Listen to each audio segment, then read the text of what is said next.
On a Tuesday afternoon in late September of 1599, the south bank of the Thames smelled of river mud and roasted chestnuts and the particular animal warmth of 3,000 human bodies pressed together in an open-air amphitheater that had been standing for fewer than 6 months. The Thames itself was low that time of year, its mud banks exposed in great brown slabs studded with oyster shells and the occasional lost shoe, and the smell rose off the water like something ancient and indifferent. The smell of a city that had been building itself on this river for 1,500 years. If you crossed from the north bank by wherry, as most of the crowd had done that afternoon, paying a halfpenny to the boatman who worked the river like a living highway, you stepped off the boat into Bankside, into a district of inns and taverns and bear-baiting arenas and the wooden houses called the stews, where the women who worked them leaned from upper windows to watch the world go by, and where the Globe Theatre now rose above everything else, its pale new oak gleaming in the September light, its flags flying. The flags meant a performance. Everyone in London knew to read them. 2 flags meant a play, 3 meant a special occasion. Today there were flags enough to draw apprentices from their shops north of the river, merchants from the Royal Exchange, law students from the Inns of Court who had skipped their afternoon lectures, foreign visitors who had crossed the Channel specifically to see this new kind of entertainment that England had developed and which nothing in France or Italy or the German states quite resembled. There were women in the galleries, contrary to what a later century would assume, women of all classes, though the ones in the sixpenny seats wore finer cloaks than those who had climbed to the threepenny galleries. There were pickpockets who worked the crowd with the professional attention of surgeons. There were groundlings, the people who had paid their penny at the gate and stood in the yard before the stage, packed together so tightly that in wet weather the heat of their bodies made a visible mist rise over the pit, though today was dry, thank God. A cool September afternoon with good light falling across the stage from the open sky above. The Globe was not yet 6 months old. It had been built the previous winter in a remarkable feat of recycling that was also an act of commercial theatre. James Burbage's old theatre in Shoreditch, the playhouse north of the walls where the Lord Chamberlain's men had performed for years, had been dismantled beam by beam when the lease on the land expired, and those same timbers had been carted south of the river and reassembled here in Southwark. The carpenter Peter Street had done the work, and he had done it well. The Globe was a polygon, 20 sides, some accounts say, though no one is entirely sure, because it burned down in 1613 and the rebuilt version was demolished in 1644, and we have been arguing about its dimensions ever since. What we know is that it was large. Capacity of 3,000. 3 galleries of seating rising above a central yard, open to the sky. A stage that thrust out into the yard so that the actors were surrounded on 3 sides by the audience, and the audience could look at each other looking at the play, which changed the dynamic of theatrical experience in ways that took generations to fully understand. The tiring house was at the back of the stage, the place where actors changed costumes, waited for their entrances, stored the company's extraordinary collection of props and costumes and weapons, and where, on this Tuesday afternoon in September 1599, a man of middling height stood with one eye pressed to a gap in the wall, watching the yard fill. He was 35 years old. He had a receding hairline, already pronounced enough to be remarkable, and a reddish-brown beard going to gray at the chin. He wore good wool, not extravagant but not cheap either, the clothes of a man who knew what things cost and bought quality when quality was worth the price. He had the kind of face that people forget immediately after meeting him, not unpleasant, not distinctive, the face of a prosperous merchant or a senior lawyer's clerk, the face of a man who could move through a crowd without being noticed. Nothing about him announced genius. Nothing announced that the words about to be spoken on the other side of the wall from him were his, that the architecture of the afternoon's experience, its language and its images and its dangerous political undertow, had come from a room somewhere in London where he sat alone with paper and ink and whatever it is that happens when a human mind encounters the absolute freedom of the blank page. He had been working for this company, the Lord Chamberlain's men, for 5 years. He held shares in the company. He was a businessman as well as a playwright and an actor.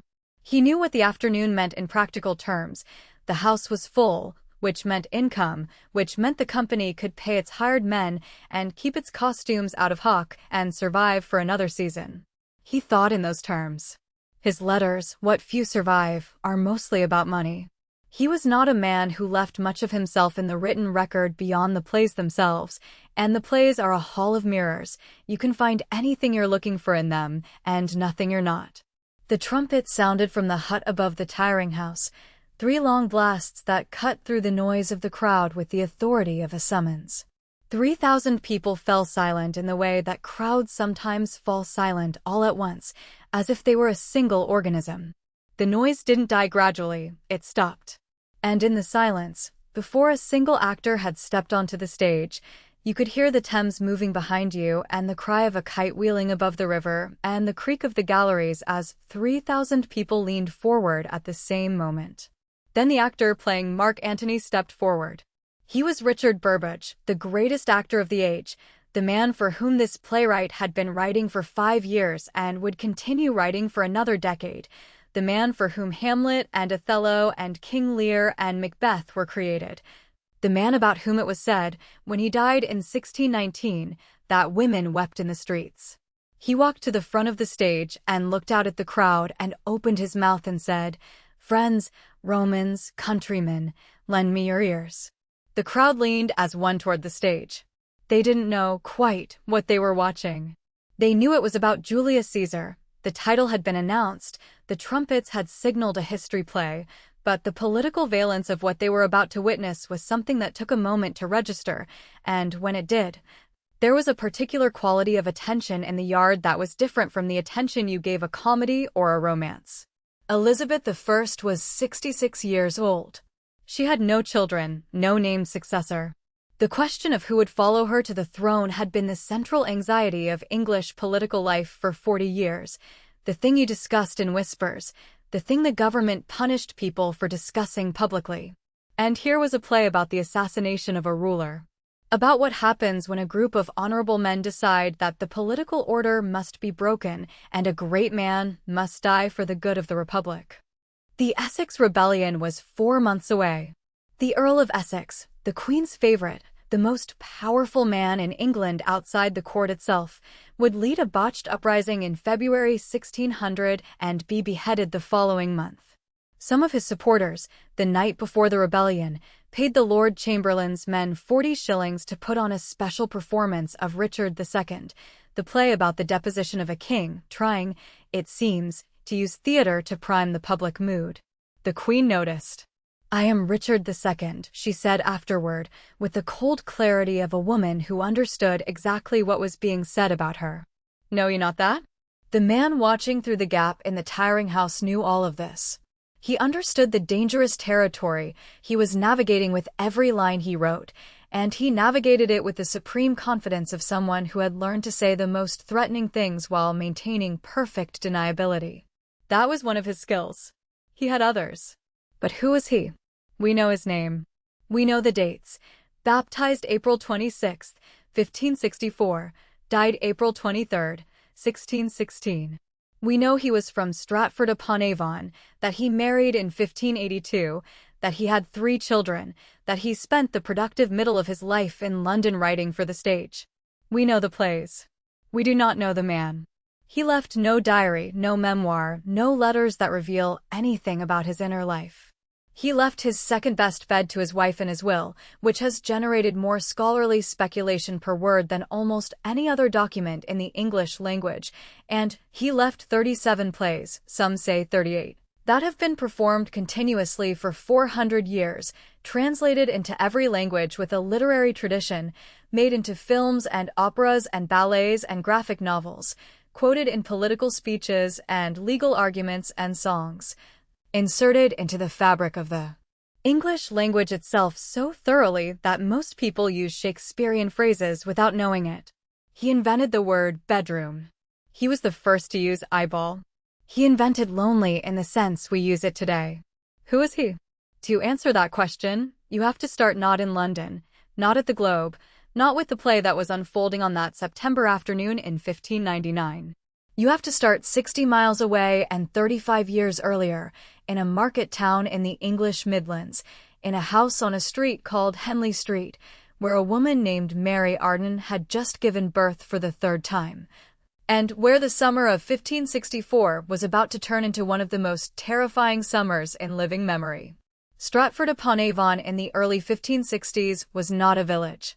This is one of the first things to understand about William Shakespeare's origins, because the word village suggests something pastoral and quiet and removed from the currents of the wider world, and Stratford was none of those things. It was a market town of approximately 1,500 people, small by the standards of London or Bristol or Norwich, but significant by the standards of the English Midlands, a place of genuine commercial activity.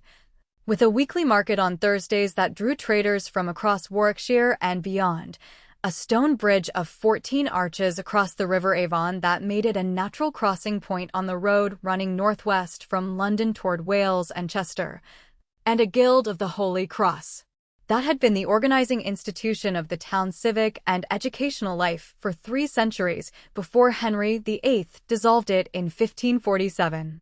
The Guild's buildings were still there, the Guildhall, the almshouses, the school, repurposed now for secular use, but still functioning, still giving the town a physical and institutional solidity that set it apart from mere villages. William's father, John Shakespeare, had arrived in Stratford sometime in the 1550s from the village of Snitterfield, 4 miles away, where his own father Richard Shakespeare had been a tenant farmer. John was a glover and whittar, a craftsman who worked with soft kidskin and other light leathers to make gloves, purses, belts, and similar goods. It was skilled work, respectable work, the kind of trade that put a man firmly in the middling ranks of society, above the day laborers and agricultural workers, below the gentlemen who did not work with their hands. He set up shop on Henley Street in a timber-framed house that served as both workshop and home, with the wool trading operation on one side and the domestic quarters on the other. Because John Shakespeare also dealt in wool and other agricultural commodities on the side, which was technically illegal for a tradesman under existing regulations, but which he did anyway, as did many of his neighbors. Because the regulations were old and the opportunities were immediate. What distinguished John Shakespeare from other prosperous tradesmen was his appetite for civic life. The records of Stratford's Borough Corporation show him rising steadily through a sequence of offices that reads like a civics textbook: ale taster in 1557, the man responsible for checking the quality and price of bread and ale sold in the town; a real function with real power, constable in 1558, a fearer in 1559, the official who determined the fines for breaches of borough bylaws, meaning he sat in judgment on his neighbors, which required both confidence and good standing, and then a series of increasingly senior positions culminating in his election as bailiff in 1568, when William was 4 years old. Bailiff was the equivalent of mayor. It was the highest office in the borough. John Shakespeare sat in the Guildhall on the carved chair of the chief magistrate, presided over council meetings, represented the town in legal proceedings, welcomed visiting dignitaries. He also, in his capacity as bailiff, would have been the man who licensed the traveling acting companies when they came through Stratford to perform in the Guildhall, which they did, as the records show, with some regularity through the 1560s and 1570s. This background matters. The plays are full of social intelligence, a precise awareness of how power works, how deference functions, how people negotiate status, how institutions operate, how the gap between public performance and private reality shapes human behavior. Scholars have sometimes implied that this intelligence was surprising given Shakespeare's origins, as if a glover's son from the Midlands could not have been expected to understand courtly politics and aristocratic psychology. But this misreads the Stratford Shakespeare grew up in. He was the son of a man who had held judicial office, who understood the machinery of local governance from the inside, who knew that the law was an instrument wielded by human beings with human interests, and who had himself wielded it. The social intelligence of the plays has roots in a specific childhood, in watching a father negotiate the delicate politics of a small but complicated community. His mother, Mary Arden, brought something different. She was the daughter of Robert Arden of Wilmcote, a village 3 miles from Stratford, a yeoman farmer of some standing and some antiquity, meaning the Ardens were old landed gentry of modest means, people whose family had held the same land for generations. Before the upheavals of the Tudor period had reshuffled the social deck with new men made rich by the dissolution of the monasteries and the enclosures of common land. When Robert Arden died in 1556, he left Mary, the youngest of his daughters, and apparently the favorite, a cottage in Wilmcote and the land associated with it, plus a share of the estate. She brought this inheritance to her marriage with John Shakespeare, meaning she brought not just money but what historians call old land, the kind of property that carried symbolic weight as well as practical value, land that had been in the family long enough to mean something beyond its market price. The Shakespeare biographer Stephen Greenblatt has written with particular acuity about what this family background might have given William, a sensitivity to the distinction between old money and new money, between inherited status and achieved status, between the person who belongs to a social position by birth and the person who has climbed into it by effort. This is a distinction that runs through the plays with the obsessive frequency of a theme. The usurper versus the legitimate heir. The cell-made man versus the man of blood.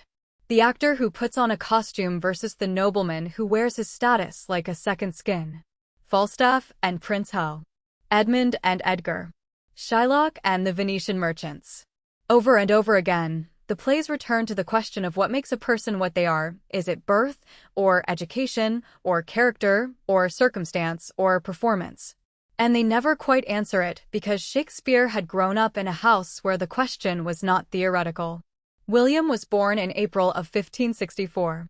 The parish register of Holy Trinity Church records his baptism on April 26, which by the convention of the time, baptism within 2 or 3 days of birth, suggests he was born on the 23rd or 24th. The 23rd is St. George's Day, the feast of England's patron saint, and Shakespeare scholars have been unable to resist the symmetry of this, the national playwright born on the National Saint's Day, though we should be honest that it is not quite established fact, merely a reasonable inference from standard practice. What is fact is that the summer of 1564, the summer of William Shakespeare's birth, was one of the most terrifying summers that Stratford had seen in a generation. The plague reached the town in July. The parish register notes the arrival with the Latin phrase, hic incipit pestis. Here the plague begins, written in a different hand from the surrounding entries, with a particularity that suggests the clerk understood he was recording something important. By the end of the year, more than 200 people in a town of 1,500 were dead. 1 in 8 of the population. The sexton must have been working without rest. The crossed marks on the doors of infected houses must have changed the look of familiar streets. The smell from the churchyard, on certain days, must have been unavoidable. Shakespeare was not yet 4 months old when the plague reached Stratford. His family survived, we know that because he was alive to be baptized. But he was born into a world where death was not an abstraction, not a philosophical proposition to be contemplated from a safe distance, but the immediate fact of the neighbor's child, the crossed door on the next street, the smell that came when the wind was from the south. And this, too, leaves its mark.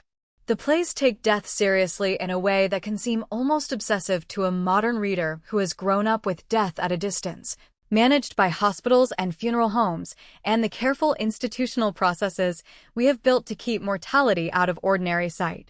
But in the world Shakespeare grew up in, death was present in the way that weather is present, something you prepared for, endured, tried to understand, but could not ultimately control or avoid. Hamlet's obsession with skulls and worms. The elaborate patience of Lear in the face of total loss. The method was relentless and oral. Students began with sententiae pueriles, Latin maxims, simple moral sentences, and moved through increasingly complex texts, Ovid's Metamorphoses, Virgil's Aeneid, Cicero's Orations and Letters, the comedies of Terence and Plautus, the tragedies of Seneca. But they did not merely read these texts. They memorized them. They construed them, parsing each word grammatically, explaining its function in the sentence. They translated them into English. Then, crucially, they were given the English translation and required to produce the Latin back, a practice called double translation, which built into a student's mind an extraordinary structural awareness of how language worked, how ideas could be arranged syntactically in multiple ways, how the order of words was itself a choice that carried meaning. And they did all of this out loud, in class, with the teacher calling on students at random and the classroom functioning as a kind of verbal arena in which language was not a written phenomenon, but a performed one. The rhetorical figures that Shakespeare uses throughout his career: antithesis, the pairing of opposing ideas; chiasmus, the reversal of parallel structures; anaphora, the repetition of an opening phrase; synecdoche, the part standing for the whole, are not decorative devices he learned about in books and then applied to his writing. They are the basic tools of Latin composition as taught in Elizabethan grammar schools. He wielded them the way a carpenter wields a plane, automatically, from years of practice, with an ease that comes from having learned them so young that they were not techniques, but habits of thought. Ovid deserves particular attention. The Metamorphoses, 15 books of mythological stories organized around the theme of transformation, beings changing their shape under the pressure of desire or grief or divine caprice, was the central text of the Elizabethan grammar school curriculum. The book boys spent the most time with, the book they knew most thoroughly. And it is the book Shakespeare returned to throughout his entire career, more consistently and more deeply than any other classical source. The echoes of Ovid in the plays are not scholarly allusions designed to impress educated audiences.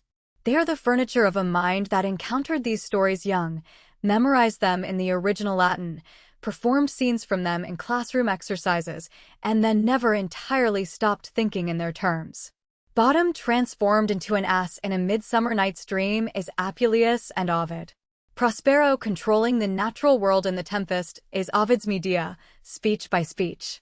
The transformation of Lear in The Storm, from king to something more naked and more essential than a king, has the shape of an Ovidian metamorphosis, the stripping away of social identity to reveal or create something truer or more terrible. Ovid gave Shakespeare a vocabulary for thinking about change, and Shakespeare spent his career exploring everything that vocabulary could say. Plautus gave him comedy.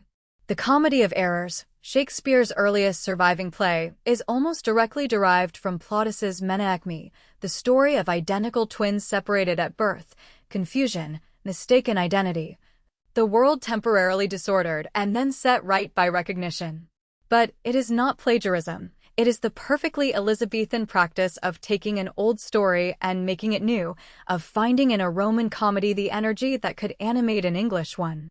Seneca gave him the rhetoric of suffering, the formal, almost operatic way of speaking grief and rage that you hear in the great tragic soliloquies, the ghost as a dramatic device, the sense that moral catastrophe must be spoken as well as shown. But there is something the grammar school gave Shakespeare that goes beyond specific literary models or rhetorical techniques. The school required boys to perform. Terence and Plautus were not just read, they were staged. Boys took parts and spoke the lines out loud, in front of their classmates, under the eye of the schoolmaster, learning viscerally that a text written on a page existed only in potential until a body animated it. This is not a lesson you can learn from books. It is a lesson you learn in the body, the lesson that language is physical, that it requires breath and timing and the management of space, that the words on the page are instructions for a performance, not the performance itself. Shakespeare learned this lesson as a boy, in a schoolroom above a guildhall in Stratford-upon-Avon, before he knew that it would become the central fact of his professional life. And yet for all that the school gave him, the Latin, the rhetoric, the classical library, the bodily knowledge of performance, it could not give him everything. Education is preparation, not creation. The moment when a trained mind becomes an original mind is not located in a school, it is located somewhere more private and less documentable, in the encounter between what you have learned and what you need to say. Shakespeare did not apply techniques to predetermined subjects like a craftsman applying standard joints. He discovered his thoughts in the act of writing them, in the resistance and cooperation of language, in the moment when the sentence you are writing turns out to know more than you did when you began it. But before that moment could arrive, before the schoolboy from Stratford could become the writer who would fill the Globe Theatre on a September afternoon 30 years later, a young woman in a farmhouse in the village of Shottery, 2 miles from Stratford, was about to intervene. Her name was Anne Hathaway. She was the daughter of Richard Hathaway of Shottery, a yeoman farmer of solid local standing who died in 1581 and left his daughter, one of 5 children, a modest bequest, £10 to be paid to her on the occasion of her marriage. She was 26 years old in the autumn of 1582. William Shakespeare was 18. The marriage license was issued on November 27, 1582, by the Worcester Consistory Court, which had jurisdiction over marriage matters in Warwickshire. It was issued with provision for only one reading of the banns, the public announcement of a forthcoming marriage, normally required to be read in church on 3 successive Sundays to allow anyone with an objection to come forward. The provision for a single reading instead of 3 required a special bond and a special reason. The bond was signed by 2 of Anne's neighbors from Shottery, Fulk Sandals and John Richardson, who took legal responsibility for the legitimacy of the marriage. The reason for the haste was not spelled out in the legal document because legal documents in 1582 did not spell out such things. But Susanna Shakespeare was baptized at Holy Trinity Church in Stratford on May 26, 1583, 6 months after the marriage license was issued. The arithmetic speaks for itself. Premarital sex in Elizabethan England was common, in the specific sense that betrothal, the formal promise of marriage, was widely understood to license physical intimacy even before the church ceremony took place. Church courts prosecuted fornication, but the actual prosecution of betrothed couples who anticipated their wedding night was relatively rare, partly because it was so common. The haste of this particular license, however, suggests that the situation had moved beyond betrothal into something that required more urgent formalization. Anne was pregnant. William was 18, newly finished with school, presumably working in his father's shop, without any clear professional direction. Whatever the emotional content of the relationship, and we have no access to that, none at all, the practical content is clear enough. And Hathaway grew up in what posterity calls Anne Hathaway's cottage, which is a name that undersells the reality considerably. It is not a cottage, it is a substantial yeoman's farmhouse, 12 rooms, with orchards surrounding it, and the kind of solid, comfortable domesticity that speaks of a family that worked hard and ate well and had a place in the community. Richard Hathaway was not a gentleman. He did not have the legal right to bear arms, but he was not poor. And grew up in a real house in a real community, the eldest daughter of a household that ran a farm and raised children and buried neighbors, and went to church, and understood the rhythms of the agricultural year. She was 8 years older than William, which was unusual, but not scandalous. Women in their mid-20s who had not yet married were not social catastrophes in Elizabethan England. They were simply unmarried women, which was a normal state. What we know about Anne Hathaway beyond these biographical facts, which is to say, what we know about her as a person, as a mind, as someone with preferences and opinions and a way of seeing the world, is precisely nothing. She does not appear in any document in her own voice.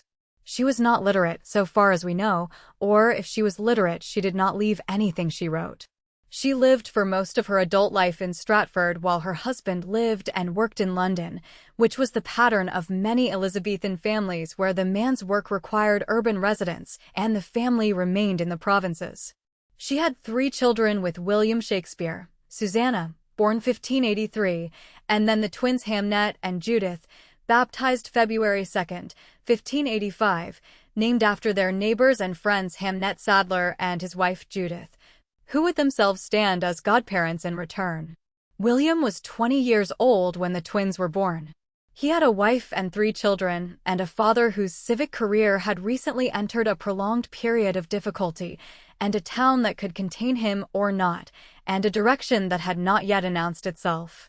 But the extraordinary gallery of women in the plays, Portia, who is sharper than every lawyer in Venice, Rosalind, who runs rings around every man in the Forest of Arden, Viola, who survives shipwreck and grief and mistaken identity with a toughness so complete it barely needs to be stated. Beatrice, who is the wittiest character in Much Ado About Nothing and knows it. Cleopatra, who is larger than the play that contains her, who demands a kind of theatrical power that no other playwright of the period came close to imagining. These women are among the most fully realized female characters in Western literature before the 19th century. They are not symbols or allegories or moral illustrations. They are people with specific intelligences and specific blind spots and specific ways of using language to manage the world around them. Where did they come from? Shakespeare's imagination, certainly. But imagination is never built from nothing. It is built from observation, from the texture of particular relationships, from watching specific people navigate specific circumstances. And Hathaway was a specific person, known to him for decades, whom we cannot see. It is one of the many forms of the frustration that Shakespeare's biography produces in everyone who pursues it. The second-best bed, left to and in Shakespeare's Will of 1616, has generated more ink per word than almost anything else in the documentary record of his life. The will leaves and the second-best bed with the furniture, the word furniture, meaning the bed linens, the hangings, the accessories. It appears as an interlineation, added in a different hand between lines of the main will, an afterthought rather than an original provision. The coldness of this, the sheer inadequacy of this as a testament of 34 years of marriage, has provoked scholars to explain it away almost from the moment the will was discovered. The most reasonable explanation, and it is reasonable, supported by evidence from contemporary wills and household practices, is that the second-best bed was not the guest bed, but the marriage bed. The bed the couple actually slept in when Shakespeare was home in Stratford, while the best bed was reserved for guests. On this reading, the bequest is sentimental, a gesture toward the intimacy of the marriage bed as the bed that had known them together. But the uncertainty is not resolvable, and the uncertainty is, in its own way, characteristic. Shakespeare gives us just enough material to see an outline, just enough to generate a question, and then he withdraws. His biography is a series of gaps. He stepped through them and left. Because what happened next, after the baptism of the twins in February 1585, was that William Shakespeare vanished. Not vanished in any dramatic sense. No one thought to note that he was gone.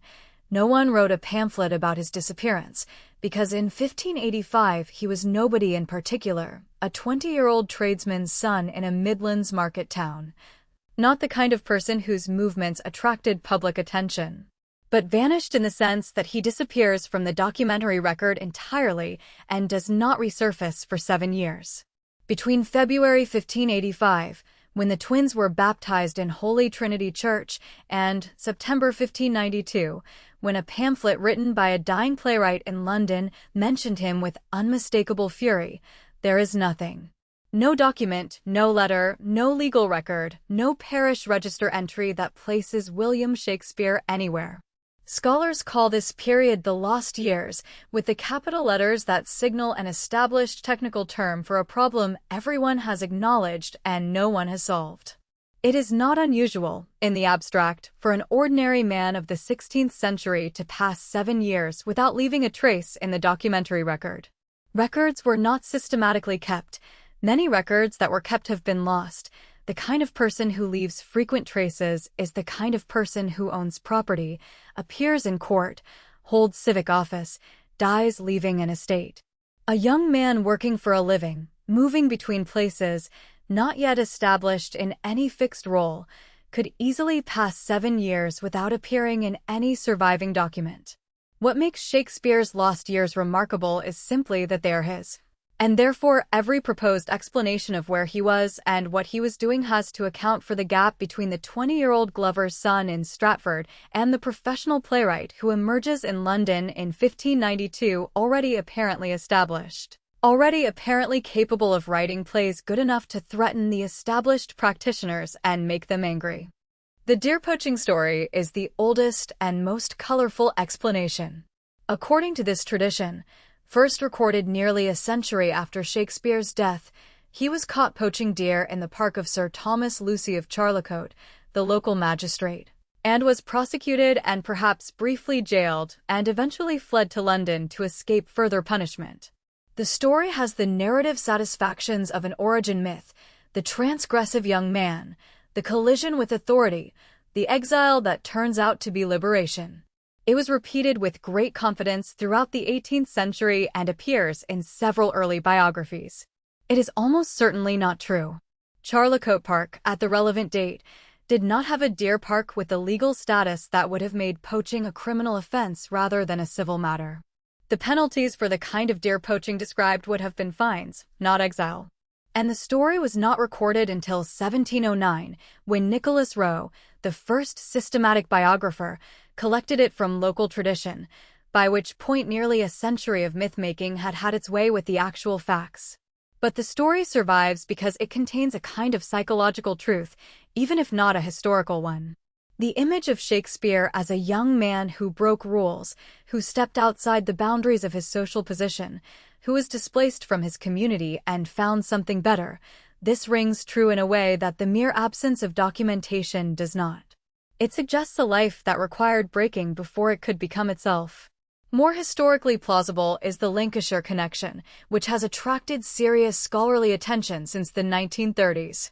The Houghton family of Houghton Tower in Lancashire were wealthy recusant Catholics, meaning they continued to practice the old Catholic faith after the Elizabethan religious settlement made it illegal to do so, paying fines rather than conforming, maintaining a household that kept something of the old world alive. In his will of 1581, Alexander Houghton mentioned William Shakeshaft, now dwelling with me, as one of his players, and left him to the care of a neighboring family, the Heskeths, who also maintained a group of players and musicians. The name is not uncommon, but the timing is suggestive, the early 1580s, the precise period when a young man from Stratford needs to be somewhere. And the Houghtons had connections to Stratford through the networks of Catholic gentry that crisscrossed the Midlands. If Shakespeare spent time in a Lancashire Catholic household, the implications for the plays are considerable. The recurring presence of purgatory, Hamlet's ghost is imprisoned in it, the sympathy for characters caught between competing religious loyalties, the precise theological vocabulary of Catholic practice, all of these have been argued to make more sense if Shakespeare had direct experience of the recusant Catholic world. But the most prosaic and probably the most likely explanation is also the least romantic. Shakespeare joined a traveling acting company. The touring companies of the 1580s, groups like the Queen's Men, formed in 1583 by royal warrant to serve as a kind of state-sponsored theatrical enterprise, toured the English provinces constantly, performing in guild halls and in yards and the great halls of noble houses, bringing London theatre to audiences who would never see the metropolitan playhouses. The Queen's Men came through Stratford in 1587, and the town records show that the borough paid them to perform. A young man with theatrical ambitions, living in a town where his father had watched traveling players since he was a small boy, might plausibly have attached himself to such a company as a hired man, a stage hand, a bit player, an errand runner who learned the trade from the ground up. What a touring company would have given Shakespeare that no school could have given him was a practical, embodied, visceral education in what it meant to hold an audience's attention. On tour, companies performed in whatever space was available. The Guildhall at Stratford, where the ceiling was low and the acoustics were unpredictable. The Inn Yard at Coventry, where the wagons were parked around a central space and the audience looked down from the gallery windows above. The Great Hall of some nobleman's house in Lancashire, where the trestle table had been cleared away and the players performed by torchlight in front of an audience that included the Lord himself and his family and his servants all together.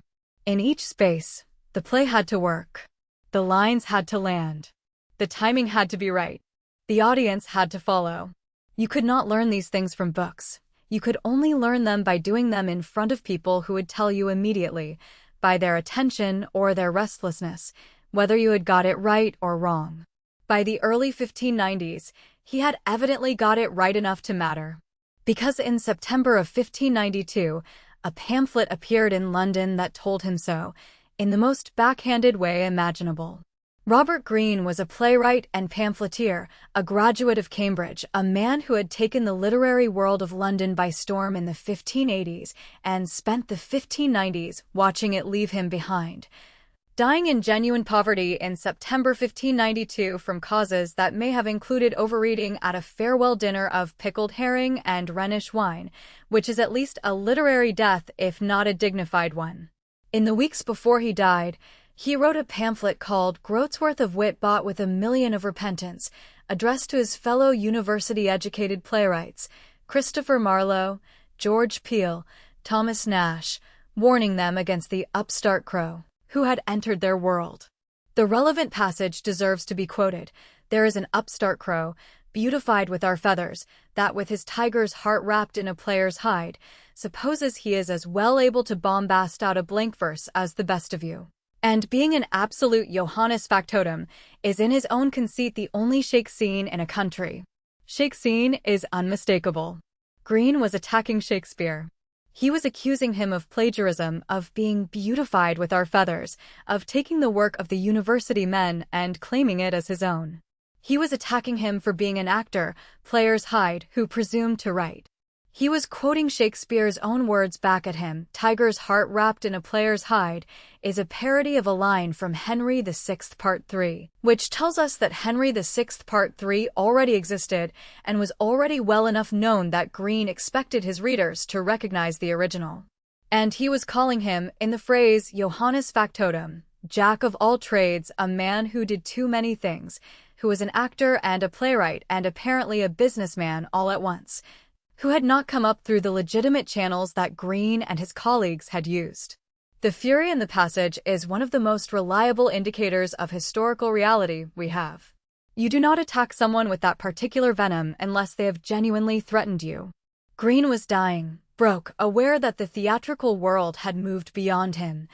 And the thing that most clearly embodied that movement was this man from Stratford who had arrived in London by some route no one seems to have tracked precisely, and who could apparently write plays.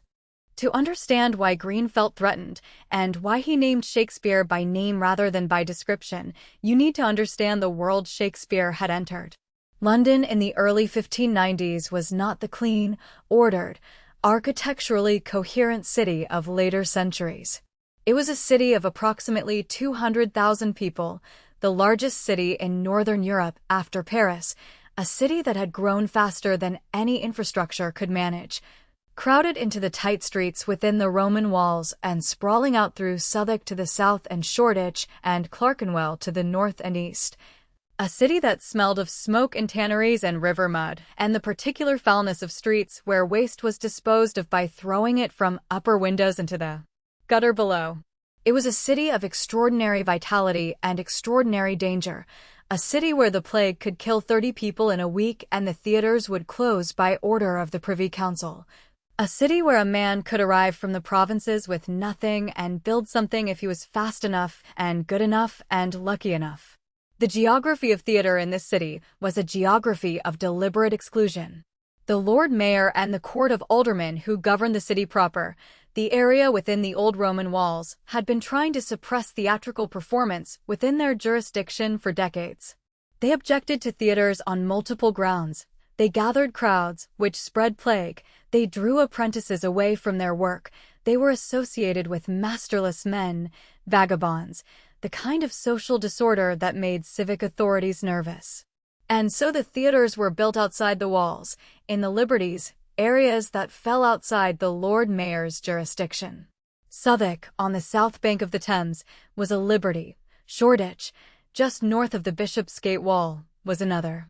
This was why the Rose Theatre was in Southwark, in the same district as the baiting arenas where dogs fought bulls and bears for the entertainment of crowds, and the stews where the women worked in the licensed brothels that the Bishop of Winchester had regulated since the medieval period. Theater was entertainment, and it shared a zip code with every other kind of entertainment, which told you something about how the civic authorities thought about it. To reach the theater from the city, you crossed the Thames. The Thames was the main highway of London, perhaps more traveled than any of the streets, worked by thousands of watermen who ferried passengers between the north and south banks in wherries, small, light, Fast boats, the water taxis of the 16th century. The watermen fought constantly against the theaters, paradoxically, because the theaters were their best customers. Without the daily migration of playgoers from the North Bank to the Southwark playhouses, the river trade would have been significantly reduced.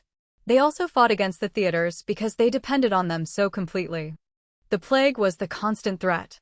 When plague deaths in the city exceeded 30 per week, the threshold set by the Privy Council, though the actual number varied over the years, the theaters closed. Sometimes they stayed closed for weeks, sometimes for months. The epidemic of 1592–93 closed the theaters for almost 2 years, from the autumn of 1592 until the spring of 1594. And it was during this closure that Shakespeare wrote the narrative poems that first established his reputation with the literate public who read books rather than attending plays.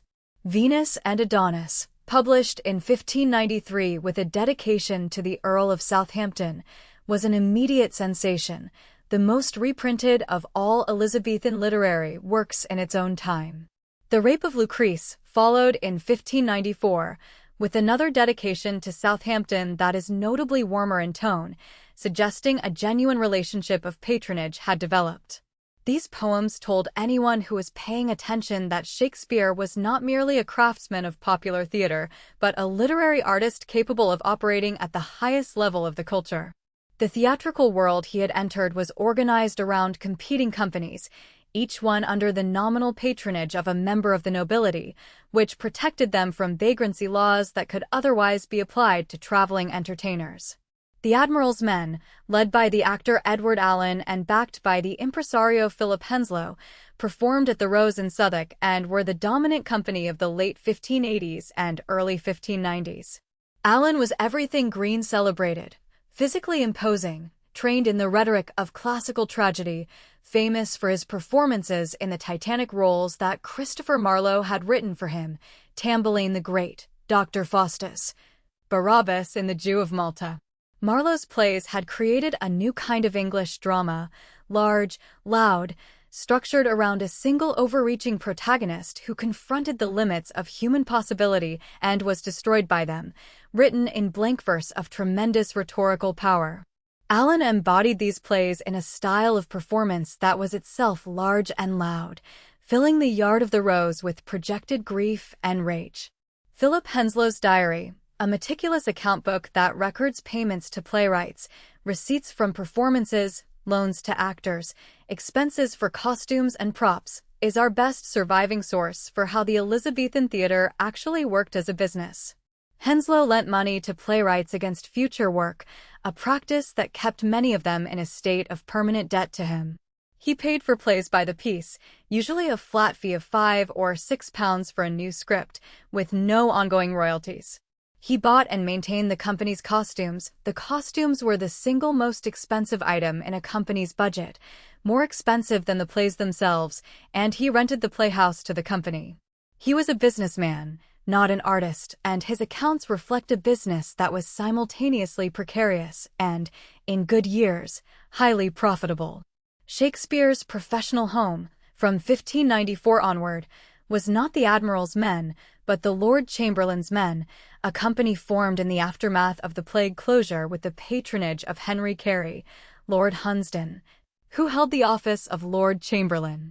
The formation of the company in 1594 appears to have been partly a reorganization of earlier companies, Lord Strange's Men, the Pembroke's Men, others, whose memberships shifted and recombined as individuals sought better terms or new artistic homes. Shakespeare appears to have been associated with Lord Strange's Men, or with some grouping of players connected to that company, before the reorganization. What is certain is that when the Lord Chamberlain's Men were formed in 1594, Shakespeare was a founding sharer, meaning he invested in the company and received a percentage of the profits in return. Not merely a playwright's flat fee, but an ongoing financial stake in the enterprise. This distinction matters enormously. A hired playwright was an employee, paid per script, with no claim on the proceeds of performance.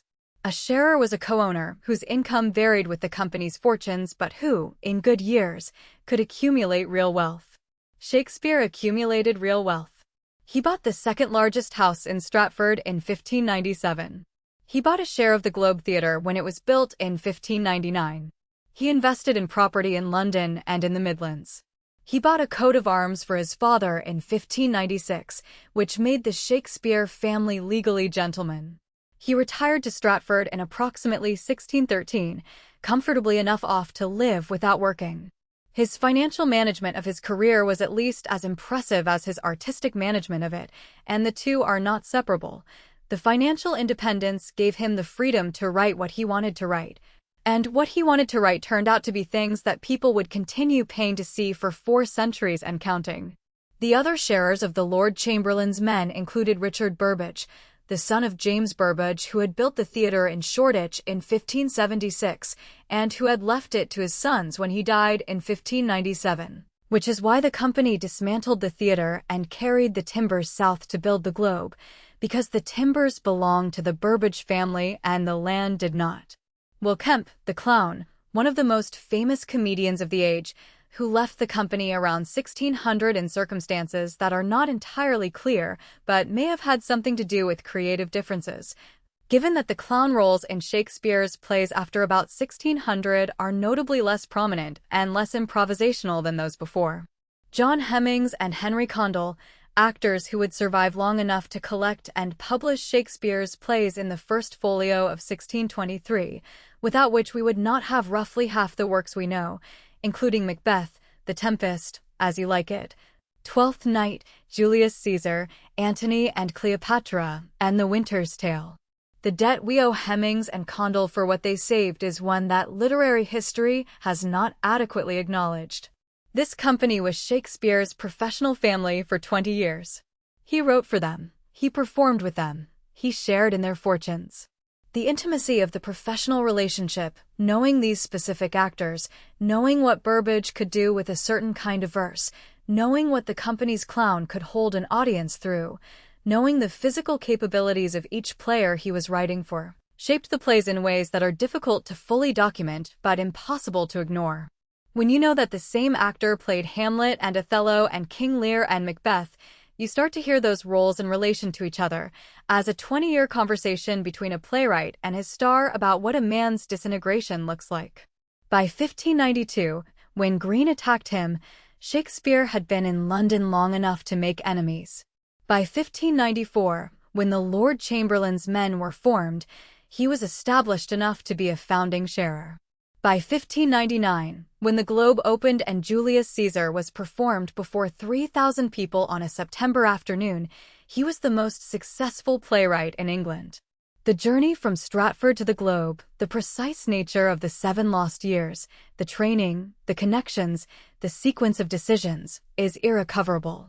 But the man who made that journey was shaped, before he made it, by things that are recoverable: a town, a family, a school, a marriage, 3 children, and the particular texture of a world in which death was a neighbor and language was a tool you learned to use with your body as well as your mind. He was shaped, too, by what he found when he arrived in London, the theatrical world that preceded him, the world that Christopher Marlowe had built and that Greene and the university men believed they owned.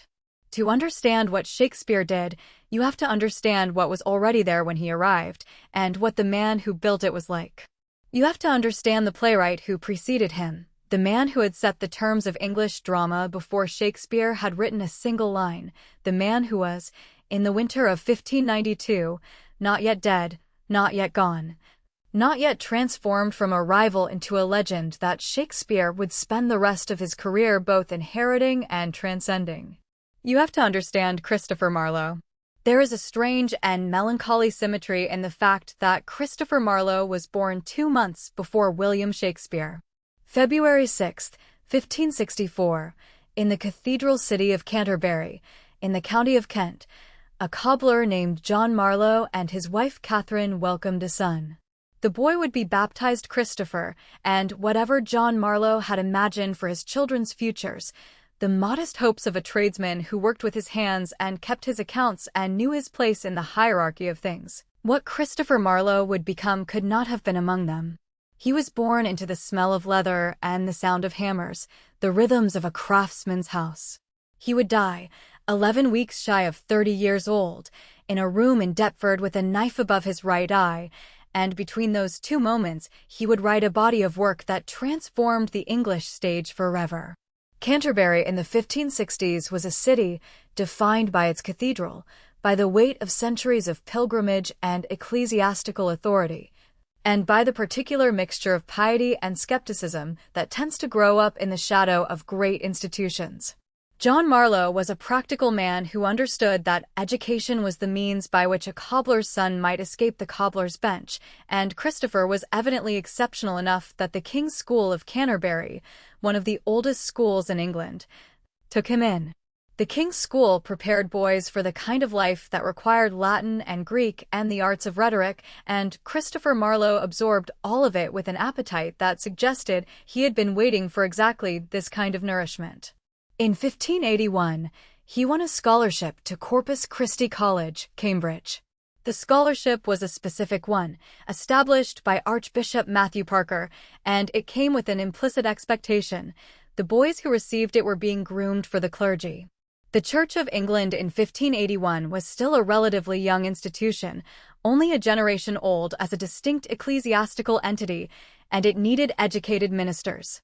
Marlowe, it seems, had different plans. He arrived at Cambridge and began a period of his life that remains, in many of its details, a mystery, partly because he was careful to leave it that way, and partly because the work of intelligence services is, by design, not well documented. The pattern that emerges from the Cambridge records is this: Marlowe was frequently absent. Not occasionally absent, in the way that students have always found reasons to be elsewhere, but systematically absent for extended periods in ways that his colleagues noticed and the university administration tracked. When the time came for him to be awarded his Master of Arts degree, in 1587, the university hesitated. His absences were too many, his residency requirements too inadequately met. The degree was about to be withheld when something remarkable happened. The Privy Council of Queen Elizabeth I, the most powerful body in England below the monarch herself, sent a letter to Cambridge ordering them to grant Marlowe his degree. The letter was specific about why Marlowe had, it said, done Her Majesty good service and had behaved himself orderly and discreetly, whereby he had done Her Majesty good service in matters that the Council declined to specify. Historians have been picking at this sentence for 400 years, and the consensus, as much as there is consensus about anything involving Marlowe, is that he had been working as a government spy. The specific inference is that he had been infiltrating Catholic exile communities on the continent, probably in Reims, France, where English Catholic émigrés gathered around the seminary established there, plotting the restoration of Catholicism to England and, by some readings, the assassination of the Queen. Marlowe, the cobbler's son from Canterbury, the scholarship boy being trained for the clergy, had apparently become exactly the kind of person who could plausibly appear at the doors of that community, educated, English, with some connection to religion, young enough to be a true believer rather than an established figure. Whether he was actually recruited or whether he volunteered himself to Walsingham's network of agents, Sir Francis Walsingham, Elizabeth's spymaster, who had broken the Babington plot and sent Mary Queen of Scots to the block, we do not know. But someone powerful enough to write to Cambridge on his behalf clearly found his service valuable. He returned from this double life to the London stage, and what he brought with him was a mind that had been trained in classical learning and hardened by exposure to genuine danger, and a sense of theatrical ambition that was, for its moment, astonishing. His first major play, Tamburlaine the Great, was staged around 1587, the same year he was arguing with Cambridge about his degree. It tells the story of a Scythian shepherd, a nobody, a man of the absolute lowest social origin in the Elizabethan imagination, who through sheer force of will and military genius conquers half the known world. It is a play about the terrifying possibility that hierarchy is not natural, that a man of no birth and no social position can seize power from kings if he is extraordinary enough. And it was almost certainly the most politically audacious thing that had been put on an English stage up to that point. But what made Tamburlaine revolutionary was not its politics. It was its language. The English stage before Marlowe had mostly relied on rhymed verse, couplets, alternating rhymes, the sing-song patterns of medieval drama updated for the Elizabethan age, but not fundamentally transformed. Marlowe threw all of that away and gave the stage blank verse, unrhymed iambic pentameter, the form that matched the natural rhythm of English speech, but elevated that speech into something with the weight and cadence of music. He gave Tamburlaine lines that, when spoken by an actor of any skill, seemed to carry the physical force of the ambitions they described. Is it not passing brave to be a king and ride in triumph through Persepolis? The rhetoric is gorgeous and slightly unhinged, which is precisely the point. Tamburlaine is a man who has drunk so deeply from his own power that beauty and conquest have merged into a single overwhelming experience. Ben Jonson, writing after Marlowe's death, paid tribute to what he called Marlowe's mighty line, the particular quality of Marlowe's blank verse, which combined classical learning with visceral theatrical force in a way that no one had achieved before. What Jonson understood, writing from the perspective of someone who had absorbed Marlowe's influence and watched Shakespeare absorb it too, was that this formal innovation was not merely technical. It was a revolution in what the theater could do. Blank verse gave the stage access to a range of emotional registers, from the intimate to the grandiose, from the philosophical to the passionate, that rhymed verse could not accommodate without becoming either too sing-song for tragedy or too stiff for comedy. Dr. Faustus arrived around 1592, and if Tamburlaine had announced a new kind of theatrical ambition, Faustus announced a new kind of theatrical damnation. The story of a scholar who sells his soul to the devil for 24 years of unlimited knowledge and power is the oldest kind of cautionary tale, but Marlowe was not primarily interested in warning his audience. He was interested in the seductiveness of the bargain. Was this the face that launched 1,000 ships and burnt the topless towers of Ilium? Faustus asks, when Mephistopheles conjures Helen of Troy before him, and the terrible thing is that the audience feels the pull of what he feels why a man might trade eternity for the chance to touch that face. The closing scene of Dr. Faustus is perhaps the most devastating thing written for the stage before the great Shakespearean tragedies, a man watching the final hour of his life tick away, unable to stop it, knowing exactly what is coming. The stars move still, time runs, the clock will strike, the devil will come, and Faustus must be damned. The plain simplicity of those last 4 words hits like a physical blow. Edward II, written around the same time, gave the English stage something it had never quite had before, a history play that was interested not in the great public events of a reign, but in the private person who was king, his loves, his failures, his relationships with the men around him, his ultimate vulnerability. The portrait of Edward II is notably sympathetic toward a king whose reign was, by any conventional historical measure, a catastrophe, and who was murdered by his own nobles in circumstances of exceptional brutality. Marlowe seems to have understood intuitively that the more interesting question about power is not how it is won, but what it does to the person who holds it and what happens when it is stripped away. Shakespeare would take that understanding and write Richard II. Outside the plays, Marlowe's life was increasingly dangerous in ways that went beyond the ordinary hazards of London existence. He was accused of atheism, not gently, not in the way that atheism in Elizabethan England could simply mean unorthodox religious views, but specifically and viciously. By a government informer named Richard Baines, who submitted what has come to be known as the Baines Note to the Privy Council in May 1593. The note claimed that Marlowe had said, among other things, that Christ was a bastard and his mother dishonest, that Moses was a juggler who had cheated the Jews, and that the first beginning of religion was only to keep men in awe. Whether Marlowe actually said any of these things, or whether Baines was constructing a case against him for reasons of his own, is impossible to determine. But the note existed, and it was in the hands of the most powerful men in England.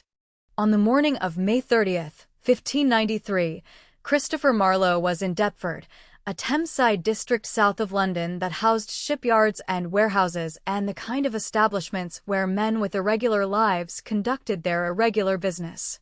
He was in a house belonging to a woman named Eleanor Bull, in the company of three men, Ingram Fraser, Nicholas Skeers, and Robert Poley.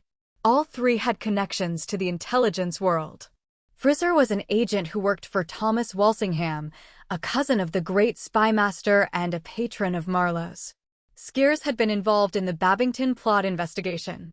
Poley was one of Walsingham's most skilled and unscrupulous operatives, a man who had penetrated the Babington conspiracy by convincing the conspirators that he was one of them. These were not men who wandered into a tavern by accident. According to the coroner's inquest held the next day, which is the only official account we have, and which was conducted with notable speed, a quarrel arose over the reckoning, meaning the bill for the day's food and drink. Marlowe attacked Fraser first, grabbing Fraser's own dagger and wounding him on the head. Fraser, in self-defense, stabbed Marlowe above the right eye. The wound, 2 inches deep and 1 inch wide, killed him almost instantly. He was 29 years old. The coroner's jury found that Fraser had acted in self-defense, and within the month the Queen had issued Fraser a formal pardon. The suspicious elements are numerous enough that they have kept historians and conspiracy theorists occupied for 4 centuries. The intelligence connections of everyone present.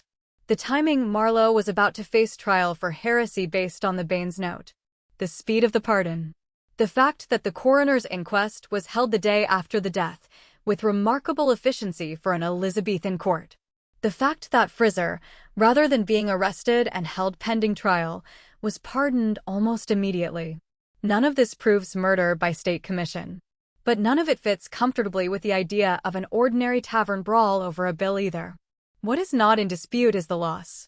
Marlowe was 29 years old and had written perhaps 8 plays, 2 major narrative poems, and a translation of Ovid's Amoras that was scandalous enough to be publicly burned by order of the Archbishop of Canterbury in 1599. He had invented blank verse as a dramatic instrument. He had shown the stage that tragedy could be psychologically interior rather than merely rhetorical. He had written the first great English psychological villain, in Barabbas in The Jew of Malta. He had shown that a history play could be a meditation on power and love rather than simply a chronicle of battles and succession. Where would he have gone? What would the next 20 years of Marlowe have produced? We cannot know. What we can know is what Shakespeare inherited from him: the mighty line, the history play as a window into private life, the soliloquy as a vehicle for genuine interiority, the audience as implicit co-conspirator in theatrical experience. And almost certainly they knew each other. They were in the same city, in the same world, in the early 1590s. There are scholarly arguments, not universally accepted but not easily dismissed, that they collaborated on parts of the Henry VI plays. 2 writers of extraordinary talent, born in the same year, working in the same form, must have been aware of each other. The relationship between what Marlowe built and what Shakespeare constructed upon its foundations is the story of the next decade, and it began, improbably, with 3 plays about the War of the Roses. The documentary record of Shakespeare's first years in London is so thin as to be almost non-existent. We know he was there by 1592 because of Green's attack. We know he had been involved enough in theatre to be worth attacking. Beyond that, the biographical record leaves us almost entirely dependent on the plays themselves, which is not nothing, but is rather like trying to reconstruct a carpenter's life from the furniture he built. The furniture can tell you a great deal about the craftsman's skill and development, but it cannot tell you what he ate for breakfast or whom he loved or where he slept. Shakespeare's London, in those first years, is mostly darkness punctuated by the plays themselves, which appear on the stage and then disappear back into it. The Henry VI trilogy, 3 plays covering the reign of the weak Lancastrian king Henry VI, the Wars of the Roses, and the rise of the Yorkist faction, was almost certainly among the first things Shakespeare wrote, or helped to write. The attribution question is genuinely complicated. Part 1, in particular, shows signs of collaboration, with sections that feel like different hands working in the same territory. Part 2 and Part 3 feel more consistently Shakespearean, though they too carry the roughness of a writer still learning the scale of what he was attempting. These are apprentice works in the most literal sense, Shakespeare learning how to structure a multi-hour narrative about political power, how to differentiate a dozen named characters so that an audience can track them across complex plotting, how to use history as a mirror for the present without being so contemporary as to be dangerous. They are not the plays of a fully formed master, but they are the plays of someone who will become one, and you can feel the intelligence pushing against the constraints of experience. Richard III changed everything. Written around 1592 or 1593, it is the conclusion of the sequence that the Henry VI plays set in motion, the final triumph of the Yorkist Richard, Duke of Gloucester, who murders his way to the English throne and holds it for 2 years before being killed at Bosworth Field by the Lancastrian claimant Henry Tudor. Shakespeare would have known this was a politically sensitive subject. Henry Tudor's granddaughter was the Queen, and the Tudor dynasty's legitimacy depended on a narrative in which Richard III was the great villain whose defeat was providential. Shakespeare gave them their villain, and then gave the villain something that no one had quite expected, an extraordinary theatrical intelligence, a black comedy of self-awareness, a sheer performing joy in his own monstrousness that made him the most compelling figure on the English stage. Now is the winter of our discontent / made glorious summer by the son of York. The opening of Richard III is one of the great entrances in theatrical history, not because it is physically dramatic, but because it is intellectually dramatic. Richard walks on stage and immediately begins telling the audience exactly what he is and exactly what he intends to do. There is a sardonic humor in it, a self-delighting intelligence that enjoys the transparency of its own villainy. I am determined to prove a villain / and hate the idle pleasures of these days. He might as well be winking. The theatrical effect, and it is a purely theatrical effect, one that depends on the intimate relationship between the actor and 3,000 people who are watching him, is to make the audience his accomplices. We know what he is, we know what he plans, we lean forward anyway. Shakespeare understood something about theatrical pleasure that moralists have always found uncomfortable. We enjoy watching skilled villainy perform itself. The question of what that enjoyment reveals about us is one that the play refuses to answer. Richard III made Shakespeare's reputation. By 1592, Greene was attacking him not as an unknown nobody, but as a recognized rival, which implies a reputation built on public success. Richard Burbage, who played Richard and who would go on to create nearly all of Shakespeare's greatest roles, apparently performed the opening soliloquy with such force that audiences remembered specific moments of it for decades afterward. The play entered the repertoire and stayed there, performed again and again, the kind of theatrical success that established a company's financial health for a season. Then the plague came. In the summer of 1592, bubonic plague returned to London with a ferocity that the city had not seen in decades. The death tolls were catastrophic. In August alone, over 1,000 Londoners a week were dying. The civic authorities closed the theaters, with audiences gathered in close proximity. The theater was precisely the kind of place where plague spread fastest. The closure was not brief. The London theaters remained closed, with occasional short reopenings when death rates dropped, for most of the period between June 1592 and May 1594.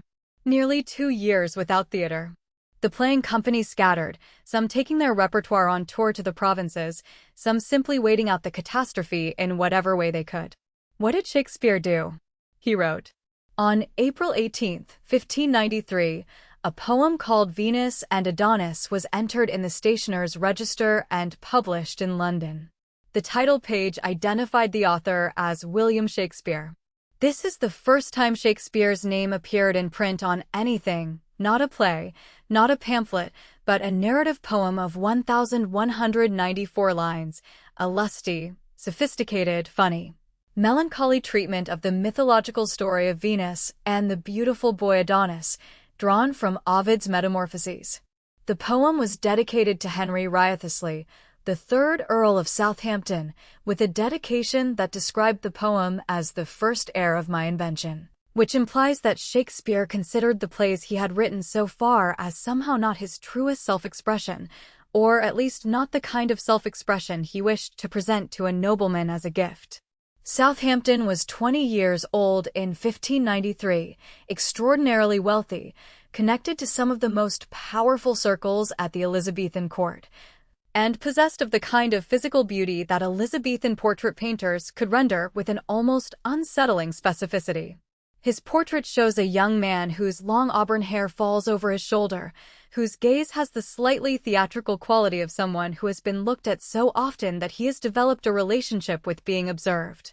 He was everything that a writer without social position might aspire to attach himself to, powerful enough to offer genuine protection, young enough to be influenced by an artistic relationship, cultivated enough to appreciate the kind of serious literary ambition that Shakespeare was displaying. Venus and Adonis was an enormous success. Within a year of its publication, it had gone through multiple editions, and it would eventually go through at least 16 editions in Shakespeare's lifetime. When educated Elizabethans thought of Shakespeare, they thought first of this poem, not of the plays. The poem circulated in aristocratic circles and in university common rooms, was quoted and imitated and discussed by exactly the kind of readers who defined literary taste. Gabriel Harvey, a Cambridge scholar and literary critic, noted in the margin of one of his books that the younger sort takes much delight in Shakespeare's Venus and Adonis. Richard Barnfield praised it in verse. Francis Mears, in his 1598 survey of English literature, listed Shakespeare among England's finest poets primarily on the basis of the narrative poems and the sonnets. Shakespeare the playwright was a popular entertainer. Shakespeare the poet was a figure of literary distinction.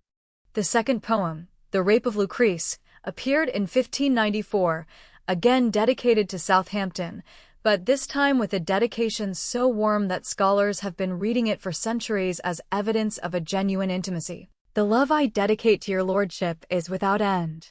It is a darker poem than Venus and Adonis, a mediation on sexual violence and its political and moral consequences, drawn from Livy and Ovid, and it is formally denser and more ambitious than its predecessor.